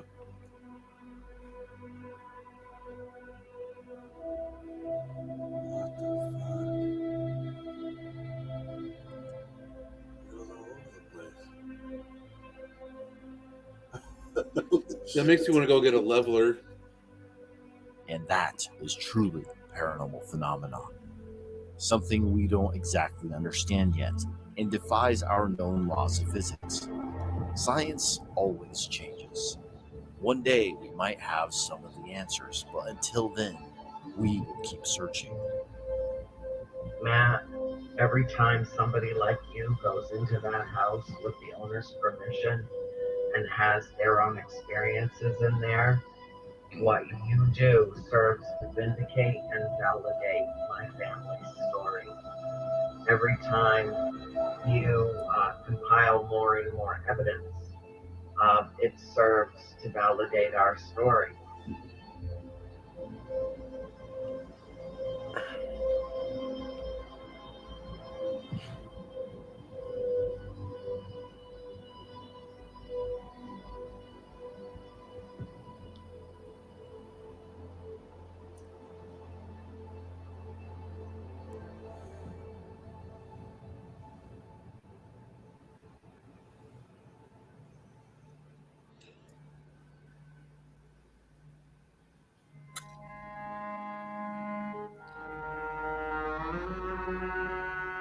I like this music. Oh God, thank God it's over. We made it. I really like the ending, though. You can tell this is a passion project, in a way. Hey, the next documentary, when the credits roll, it's gonna be mine and Crow of Judas's song. Oh yeah. Yep. You posted that, didn't you? Yes. Have you watched it yet, Justin? Or is it a song? Is it audio? It's a song. It's a song, and it's a music video. You want to see the music video? I'll watch it later. I'll watch it, or you can watch it. You can play it here. I don't give a shit. You can play it here. Cool. Yeah, I want to see your I was reaction. meaning to it, check so- it out, but I haven't yet. Yeah. We could play it. It's on your. Is it on your YouTube channel? It's on Joe's YouTube channel. So Marianne, Tim was a supporter of a lot of groups in the paranormal field, and like he was always sharing our stuff. Very nice guy to everyone, and then he passed away from COVID, and so we He's a bit overweight, and so he has the complications. Passed away, and we felt like we should give him a little message because of this. He wanted to see this film, and the film wasn't finished in time for him to see it, and so we felt really bad. So it was dedicated to him too. So.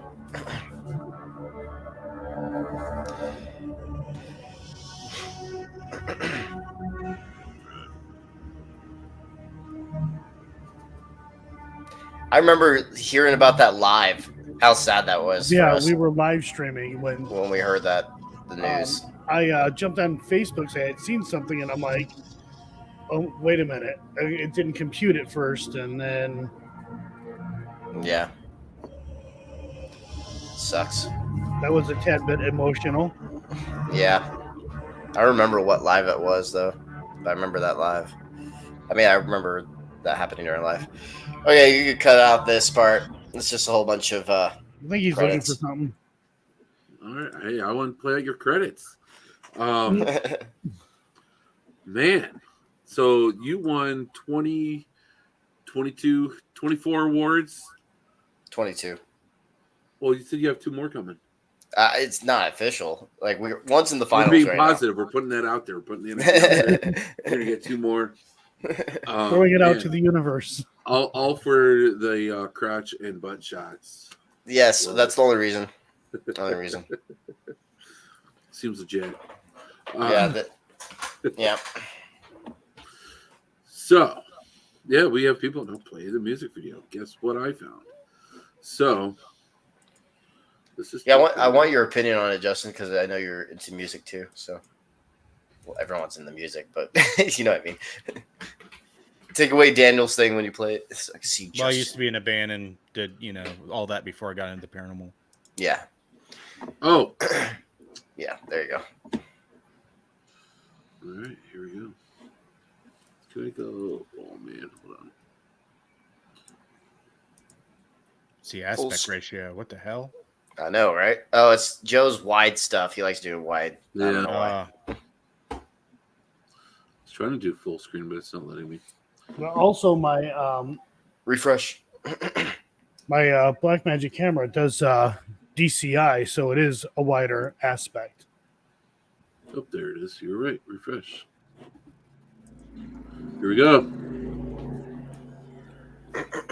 So, what did Crow do on this? He's a singer. Nice. Yeah, he wrote the lyrics as well, and he had a lot of he had quite a bit of input too on the music as well. More of the creepy sound effects and shit from Matt. No. Well, I had to extend this a little bit, and and that's what I did. I was like, okay, I'm gonna just throw some creepy music. It's not in the actual song itself. Nothing wrong with creepy shit.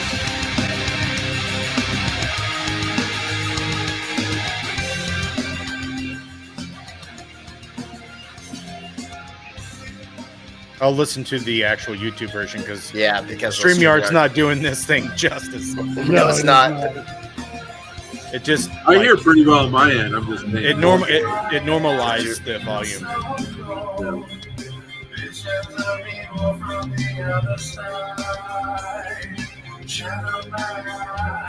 Oh, this got new metal vibes for sure. Yeah. Trapped in the darkness, now I'm too far gone. Erasing the memories, now I'm falling apart.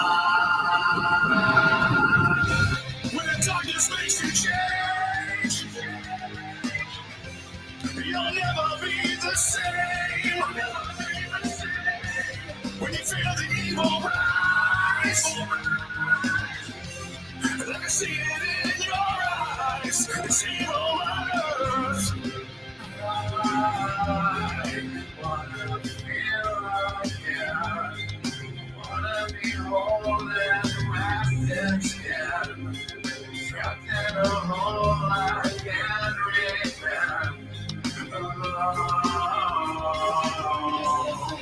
Trapped in the darkness, now I'm too far gone. It's a shot of the doll at Monroe. Oh, Monroe. Yeah. When you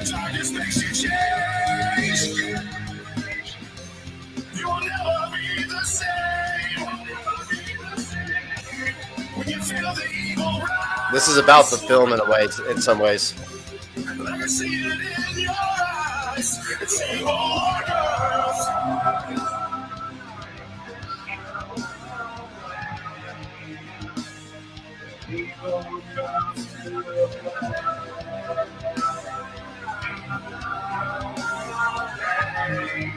Was that Dante's first time at Monroe House?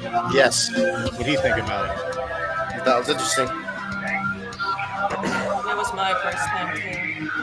I was going to ask you, Helena, like, were you just in the neighborhood that far away from Finland? No. No, I traveled for the documentary. Okay. She took a cab. Into the water. Just took a ferry. When the doctors makes you change, you'll never be the same. When you feel the evil rise,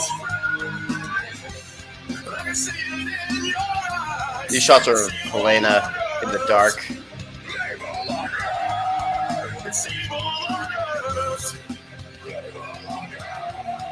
It's evil It's pretty cool, man. I like it. Yeah, I do too. It sounds way better if it's not on StreamYard, but yeah. Yeah, So- I get to hear the good version. I think it's good, man. I mean, I have a lot of friends that did music too.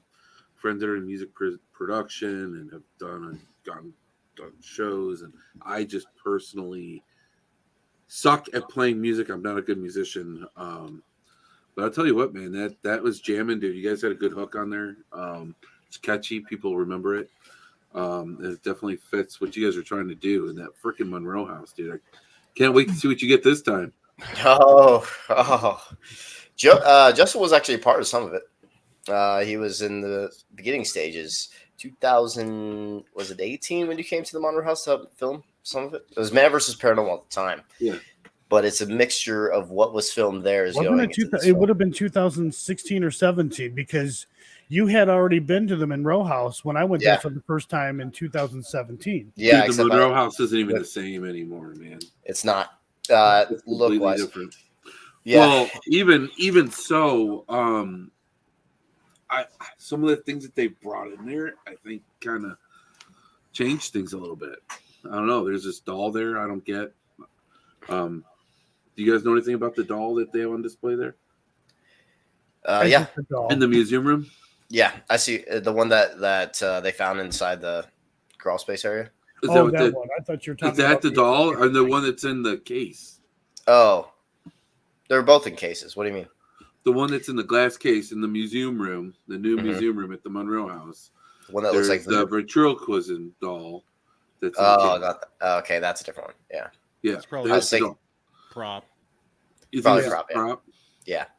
Yeah, I think so. There's one though that they actually found that was very interesting. I don't know if I have a photo, but there's a combination of weird things. We recorded some of them. Joe might be getting some pickup shots with Mike for a couple things because we're trying to get some of the other artifacts that were found and get it on video. So we'll see. It pisses me off that people stole things that were found there, like the bloody shorts. Those are Right. found again. Those are found. They've Who got had that. them? Apparently they got them back. They've You gotta just talk to Mike magically about that one. appeared. Yeah. Well, that's Okay. good. Yeah, they Yeah. got that back. Did they get those? The We little filmed some of sacks? them. The what? There's those the sacks that someone had left around the house. Yeah, so the hair. The hair. And they Yeah, had we all got that things on in it. video. Justin has video of the shorts already. I already have that footage, I believe. Mm-hmm. So, Nice. by the way, because it's been hard to get a hold of you, I was going to talk to you about that stuff, about what I can use and what you were okay with me using for the documentary, because I wanted you guys to be a part of Interface Death to be a part of this film too. Yeah, I don't know. I know I talked about it with some of the members, and since it's going to be a commercial film, there's definitely some things that we'll have to talk about. But okay, yeah, I mean, I I don't know how you're going to do it. I don't know how you're planning to incorporate all that into one documentary. That's going to. I have an idea. I have ideas. I have a vision. You'll see, Justin. Because the one I released, when I was going through it, I did 3 locations. Well, I released one when I had my mom go. That was crazy, dude. I'll tell you what, man. My mom freaks me out. But yeah, the 2-hour long one, that was the whole freaking town. Basically, there was like 4 locations. Yeah. And it was like 2 hours long, and so there's so much shit. Yeah, I'm only doing it specifically on the Monroe House on this one, and so some of the footage, like the scratch. I already have your scratch footage though of Deborah. She got scratched again. Well, never mind. Yeah, just tell us everything that happened right now, so we don't have to buy your movie every time. Matt always gives something away. I suck, guys. Yeah, that poor Deb. That place is not like her. Yeah, apparently it has something to do with women there. So, talking about Deb, that audio, Infamous audio, that the ones that know about it, that would probably be the first thing that would need to be in it, since she's already gave you permission. Yes. So yes, that's gonna be in it. I can't wait till I start the editing process. I'm getting the hard drive soon because some people are already funded for the hard drive to get fixed. So when I did the trailer for the documentary, the Hartford City doc, that was beautiful, by the way. I did not want to warn anyone about that. Yeah. So I just throw it in there, and people are like, dude, what the fuck was that? Yeah, it was perfect. It was perfect. And I'm like, yes. People are, what in the fuck was that? Because people knew that I was there too, and they're like, what was that about? What was that about? Oh, watch it. Yeah, it's literally the introduction to the. It's disturbing. Just listening to it is disturbing. Like, people are like, oh, you could just fake that. I was like, dude, you have to be a pretty good actress to fake that. Like, that was disturbing. It's disturbing to listen to. Yeah. So when we go through and show you, I can't wait to start the editing process because I already have the beginning in my head right now. I can't wait to see this trailer, Justin. God. This trailer. Slaps. Setting bars. Just gonna say, I have ideas. I want to tell you, the interaction that we got with specific items was just, I couldn't believe it. I'm like, this is just too good to be true. I've been to the house. I've seen some crazy stuff at the house, but this has been the most active I have ever seen the house. Being there and seeing how active it was. And it's not necessarily like, well, I want to watch what I say here. We'll, after the stream, we'll talk about it, I guess. But yeah, it was. So what you're saying, it was active? It was an active night. It was crazy. Yeah. You went home. You gave birth to a demon. Almost. Yeah, there's another story about that. Quato just erupts out of your torso. So I did talk publicly about it. I don't know if it'll go on the documentary or not, but I went and I stayed at my girlfriend's place on my way back, and I just felt like something was just caught up in my throat. I'm like, what the fuck's going on? So I got up out of the bed, tried to like cough it out. Yeah, I was gonna make a joke too about that. I ended up coughing up like this black, like chunky shit. I don't know what it was from. Demon jizz. And I was gonna say, well, I'm getting there, and like this like foamy like shit, right? So I guess apparently I got throat fucked by a demon. Or you smoked too much. No, that's never happened. It's never happened. Do you smoke, Joe? I do, yeah. But that's never disgusting happened. That's kidding. Right, Dude, I've in my throat.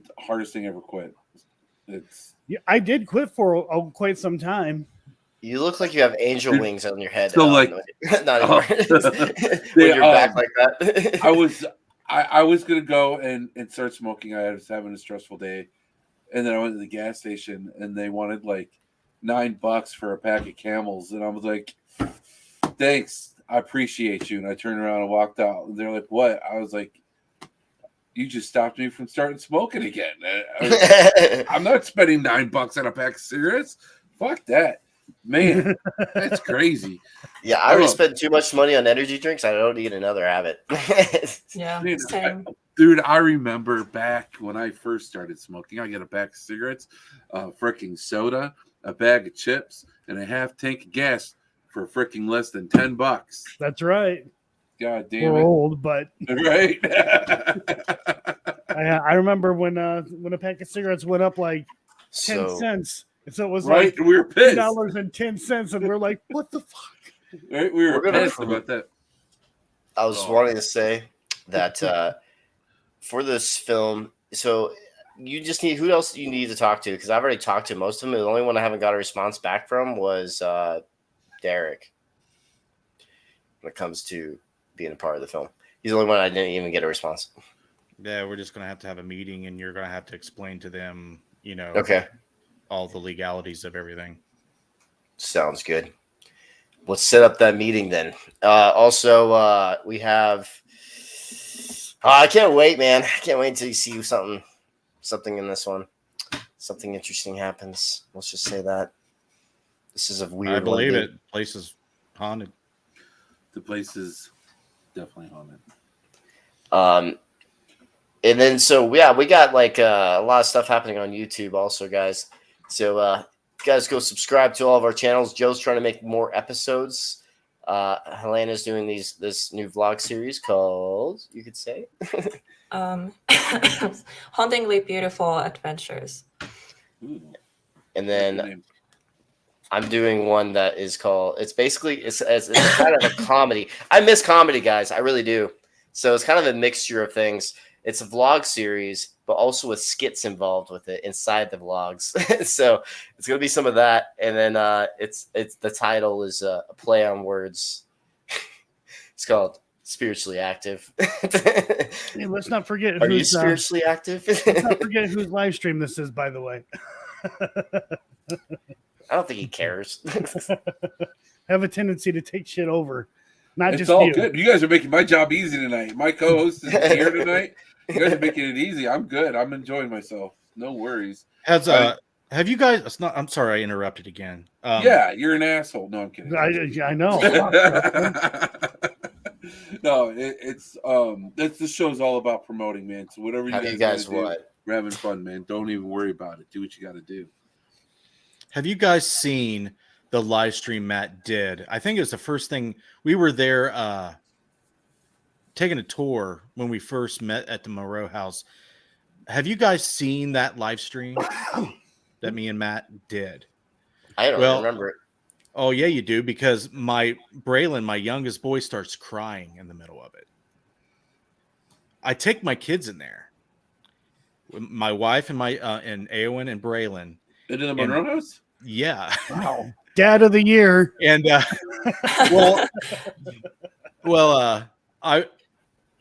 thought it was okay, but he heard footsteps, and we were talking about it. Oh yeah, I remember that. And he starts crying, and then we were doing pickups. We were. And we were filming this part in a room where this TV turns on by itself, and we tell my daughter to stand by the fuse box, and we're like, okay, we need you to go by a fuse box, and when we tell you, flip on the fuse so the TV comes on. And she's like, by myself? And I'm like, yeah, you'll be fine. It's just right over next wall. And all of a sudden she starts calling my name. We're like, what? And we're like, Daddy, I feel a weird anger, sadness, and I hear something in the kitchen. I'm like, you're fine. Just flip the switch. It's all of a sudden we don't hear anymore. And Christy calls me from the car. Your daughter's in the car bawling hysterically. Was this the upstairs fuse box that you were at her? Or which fuse box was this? So the hallway, in the hallway, that in goes the hallway back, in the second floor? No, the first floor. So Okay. there's a fuse box in that little hallway. If you turn right and you go into the kitchen, it's right there on the wall. Okay. So she's. I mean, yeah, that area's a little bit creepy. I took my son to Waverly Hills, and we're inside the building, and I forgot a camera. I'm like, shit, I gotta go back get a camera. So I go back because my son's like, I'll just stay here, whatever. I'm like, all right, yeah, it'll only be like 2 minutes, whatever. Nope, I left him in there for like 10 minutes, and I totally forgot he was in there by himself. I'm like, oh fuck. So Father of the year. How old was he? Was 16, I believe. Oh. So I run back in there. I'm like, you good? Yeah. Anything happened? No, it was pretty quiet. All right. That should be the next experiment. Just put young children in severe haunted locations. See what happens. Helena's the only time she laughs at our jokes. She's like, oh, that's fucking hilarious. So like a haunted kids, like a real haunted kids adventures. No. Ooh. Yeah. We're just going to call it fuck you. Fuck you. All right. Yeah. Here, kid, get in this crawl space. Go in there. There's nothing to be afraid of. It's just dead bodies over there. Just put on these bloody shorts and sit there. Also, put on this necklace that was used for a ritual. Yeah. That's so bad. That's so bad. And hold the stick figure too. Now I want you to do these rituals and start saying these prayers. And then, light these candles. Repeat after me, kid. just set a donut on the table and be like, okay, here's a piece of paper. I need you to prick yourself, and I need you to sell your soul to the devil for that donut. I knew a guy who did that in high school. That's why it's so funny to me. We're in study hall. Haven't I told you about? I have had to tell you about this. We're in study hall. Of course, you're bored, and if you're weird and fucked up like we were, just the kind of shit you did. And my buddy's like eating a donut. He's got like a box with a couple in it, and my other buddy's like, "Hey man, can I have one?" And he's like, "No." And he kept bothering him. So eventually, he's like, "I'll let you have one, but you have to sign away your soul to the devil for it in your own blood." He's like, "Fine." He cuts himself, and I think he still has it.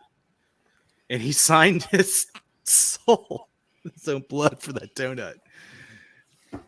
Okay, then. All right. So how's that guy doing now? Was the donut worth it?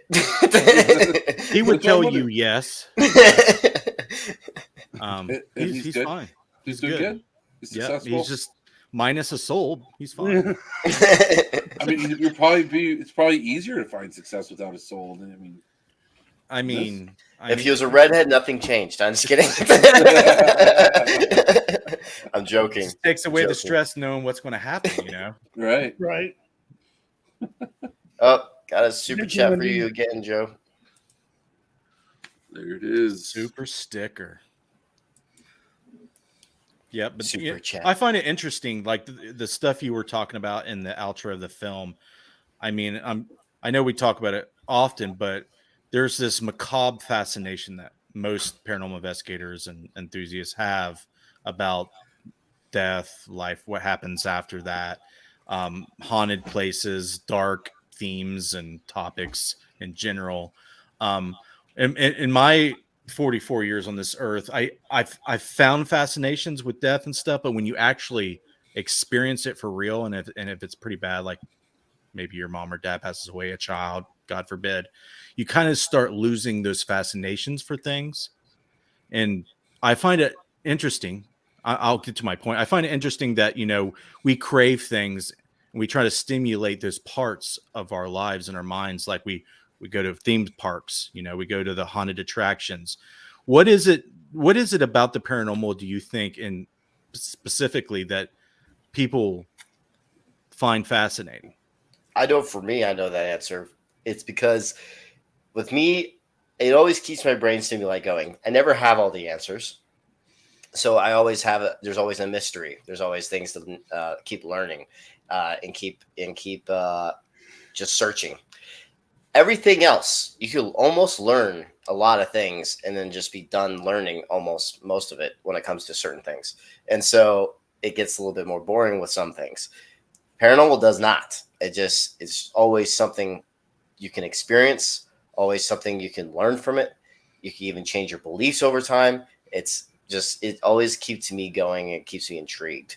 And it's cool experiencing things that are rare and most people don't experience in a lifetime. So, yeah, that's just me personally. It's just mysterious, isn't it? For me, I like overpaying for locations and being broke. I absolutely love it. Right? No, for me, honestly, at one point it was what I experienced growing up was that real. Then it got to I so badly want to prove that this stuff is real. To, you know what? I'm not out to prove anything to anyone. I do it because I love to do it. I have a passion for it, and I know I'll never get the answers. Nobody. Let's be honest here. It's all based on belief. We're not going to get the answers to it or anything like that. It's not going to happen. But if we can find a way, not with the technology we have today, not yet. What if one day? I think maybe at some point we will find a way to make it easier to have those interactions. But I'm just doing it because I love to do it. I have nothing to prove to anyone. I think that a lot of people they're looking for the next thrill. I think it's scary. It does get scary, right? And they're looking for that fear factor. For me, I got into it legit, as cheesy as it sounds. I got into it because I wanted to help people. And then I learned that helping the people is more dangerous than dealing with the paranormal itself. I got a video where this chick was hitting on me. Yeah, we were doing a residential. Poor thing. Some of these people. Oh, it was a poor, yes, poor thing. You should see. It's people. People are definitely they made. So I learned that's not. I don't do private stuff as much anymore. Private investigations because it's not safe a lot of them for are me. crazy. But now I do it because I still want to learn. I want to learn for myself. I grew up with it as a kid. I've noticed that a lot of paranormal investigators who are very passionate about the paranormal did grow up with some sort of an experience that really, really affected them. And it's about maybe it's just validating it. Because the paranormal it makes you, when you're living with it, you don't understand it. It makes you feel like you're losing your mind. It feels like you're going crazy. So that having that validation and knowing that you're not crazy, that helps. That helps me, anyways. So there's so many different ways to do the paranormal. I don't think there's a wrong one. You know what? Doing the paranormal, it is how many historical locations have been saved because of paranormal enthusiasts. I mean, a lot of them. And I think that in itself is a win for the community. Well, look at all the paracons and stuff like that that go on all over the country and how it can help the local economy. There's a lot of good that comes from what we do. Mm-hmm. Definitely. I mean, you bring people into a small town for a haunted place, and then that small diner that's in there, we go eat there. I mean, it might be anywhere from, 3 to 10 people going there eat there, but either way, that's another tip for that waitress. And if people are coming in every weekend, that is good. And then we bring in the cons where hundreds of people, thousands of people come in. It's even more good for the community. Right. So I'm definitely right there with you, man. And it's like, well, especially when it comes to these hospitals and the jails, the way that it used to be. Like if you go to like an old prison and see what it was like, if you go to like Ohio State Reformatory, and just to see the living conditions that these people went through. You go to an old mental hospital, see and hear about these living conditions.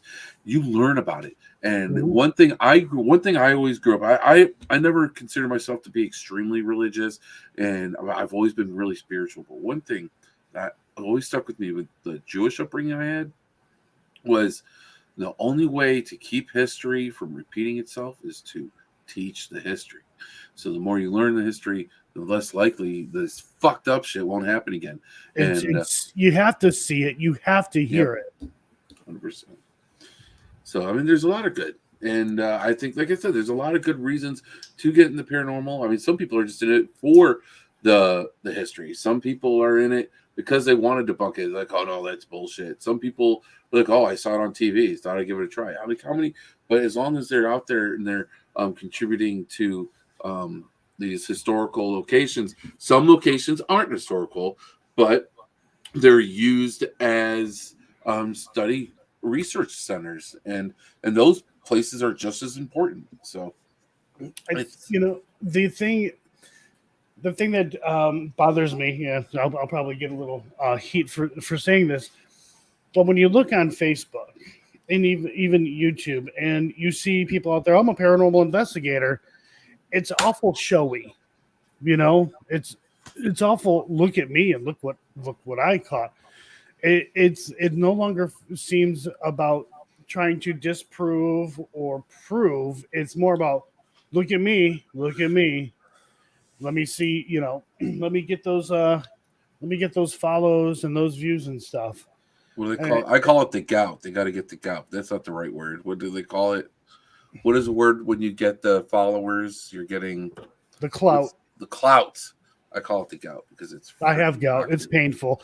It's toxic. I know it. I know it is. It's freaking toxic, right? But yeah, unfortunately, you get those people too. But I mean, those people bring more awareness though too, right? And imagine a world where people were more spiritually open. I think that would bring a better world. If That's already been a world in the past. Well, the reason why I asked this question is what I've seen in people's behavior with the whole paranormal community, that it's more spiritual than it is an investigative endeavor. And a lot of people don't seem to know where the line is drawn with it. Yeah. Okay. I feel like it's very important to know the difference and know where the line's drawn, but I still feel like whether it's spiritual or whether it's science or research, is both should be equally valuable if you want it to be. Mm-hmm. But you need to know where that line is, and you need to know what you're trying to do.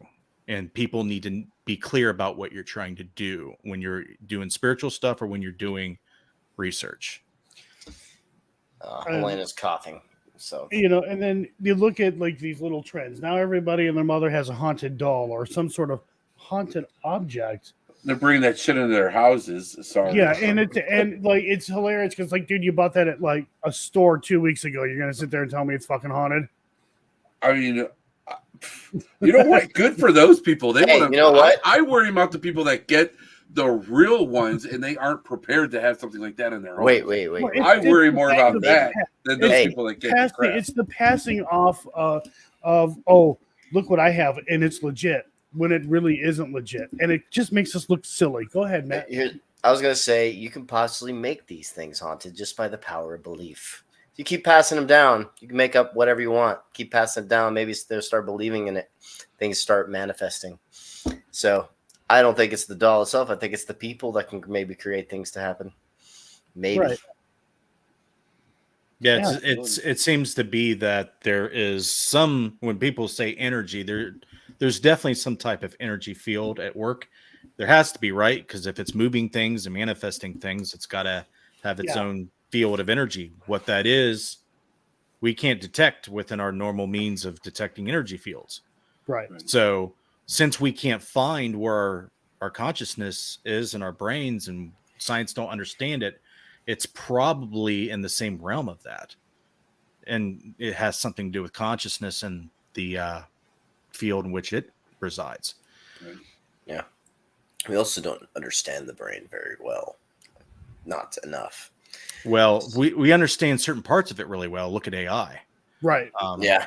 But the other parts that we don't understand is we can't find the color blue in the brain. Can't find it.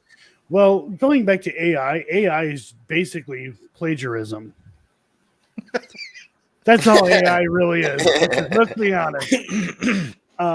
But AI is just a reflection of ourselves. If you want to look at it, our organic bodies are I'm talking. I'm not talking. I'm talking. You're just a body, Justin. Just kidding. Well, I just see it as a reflection. It's just another form. I'm talking of like us. I'm talking. You know what we have now with like chat, whatever the hell it GPT. is. Yeah. But they're talking about using quantum computers to do that kind of thing, and how insane that would be, and how dangerous apparently. The Terminator, it's happening, folks. Get ready. Probably not. No. Probably won't happen. Something even scarier will happen. Probably, I'm sure. Yeah. Everything gets shut down. No, just the I read an article where AI is starting to recognize patterns in the brain, and when they hook it up to scanners that see the patterns of activity in your brain, they can analyze your thoughts and know what you're thinking. Mm-hmm. So when the government or the powers that be get a hold of that stuff, they're going to use it to their advantage. The low end of the spectrum would be marketing. You know, they're constantly scanning you, you know, knowing your innermost thoughts, your subconscious thoughts, everything. So they can squeeze every last dime out of you. And the opposite end of the spectrum is control of the mind without you knowing it, which is already happening. They're already doing that. I was going to say they already. But with a quantum computer, they can have the computational power to analyze the brain in such a way that it's scary. Okay. Yeah. Just take my word for it. Scary. Yeah. Yeah. You know, when it comes to AI and all that, it's probably going to be our downfall one day. You're literally creating another intelligence on the earth. And it could be bad because there's no emotions to it. There's no morality. I tell everybody that humans will be our downfall. Oh yeah, we are. Well, yeah. We're the ones creating it. You know, saying AI, I'm like, yeah. no. It is us because we're the one that created it. As long as they have an unplug button or I would love to keep talking to you guys, but I'm going to jump off here. All right. Yeah, I was gonna say it's almost 11? 4 hours. Holy crap! Yeah, man, this So- this is the longest show I've had in a long time. Definitely since I switched to Sundays, but it was also a long documentary. And I'm not the only reason long. Normally we just have like shorter ones on, but this one was definitely worth our time to go over. I appreciate you guys taking the time to go and discuss your documentary on the show. You guys did a tremendous job showing what we do and showing your experiences, and definitely appreciate you coming on. Congratulations on all the awards. I hope you guys keep on getting them, man. Keep on plugging away. Well, Thank the you, next sir. one's coming out, guys. That one's going to be even lot creepier. Let's just say that. It's creepier. Yeah. And go check out Helena's channel. It's Wolf Haunts Paranormal. Joe Vitale's channel. Who cares? I'm just kidding. Entity 7 Paranormal. And then Justin Brown, Interface Death. Yes. Definitely go check his out. I think that there's a lot you can learn from his channel. Yeah, I'm planning on this year sometime, hopefully in the next month or two, redoing the website to where there's more education on there. There's not one place where you can find all the stuff that I preach and complain about and want people to learn and get better. So, yeah, if anything, go to www.interfacedeath.net and keep up to date with all that. Yeah. There's a lot of stuff on that website too, like setups and rig setups and stuff like that.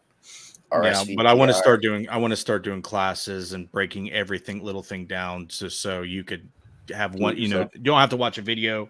You don't have to go to all these different places. So I don't have to reach out to you and send you to a camera to put together for me. Right. One of my goals is to have like a frequently asked questions about tech. And then what my main goal is for you to have AI on the website. I've seen some cool stuff to where you can type in something like a question and it'll like answer it based on the database that I input. Oh, wow. Nice. Justin, man, thank you for coming on unexpectedly here today. It's definitely an added bonus for today's show. It's been a long time, man. So it's definitely been a pleasure. Do you guys want to have any other events? Anything else you want to let us know we got going on before we go? I'm planning on probably doing some things later when it comes to charity stuff. So keep an eye out for that. So nice. Maybe I'll get to have some free time and I'll to do more charity stuff. That's real rewarding. I kind of want to associate it with the documentary in a way too. So Yeah. I'm just still thinking about what to do though. So not 100% yet, but keep an eye out for that. And yeah, subscribe to all of our channels. And oh yeah, this one over here needs watch hours, Helena Wolf. So go watch her stuff. Everyone else here, I think, already has our watch hours.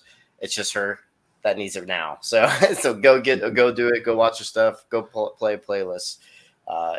Justin, you already have your watch hours, right? You're already good. Watch hours, meaning you're monetized, right?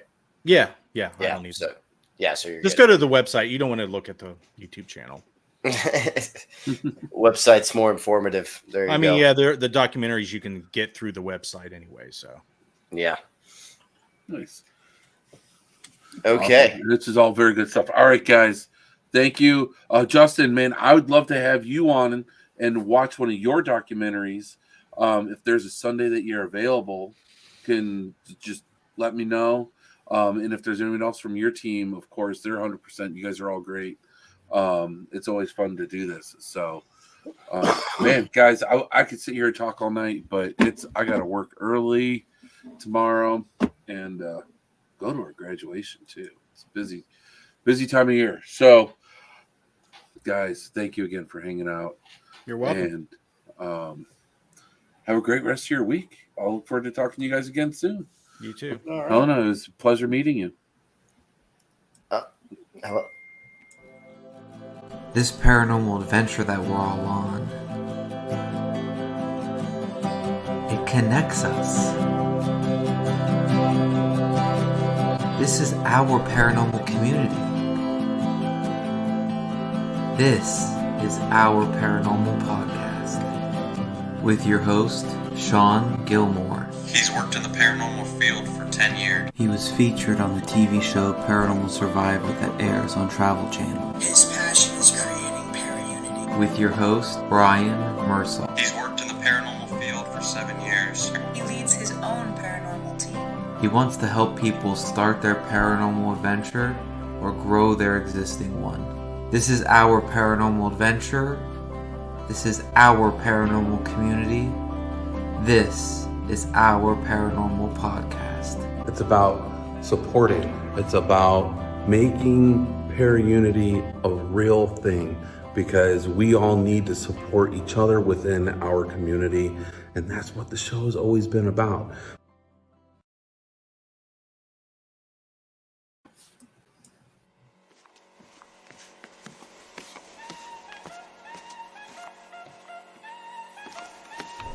If you can dream it,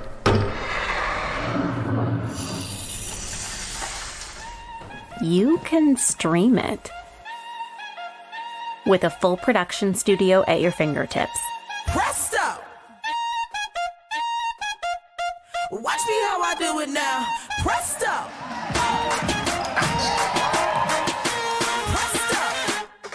Connect up to 9 iOS devices and edit live.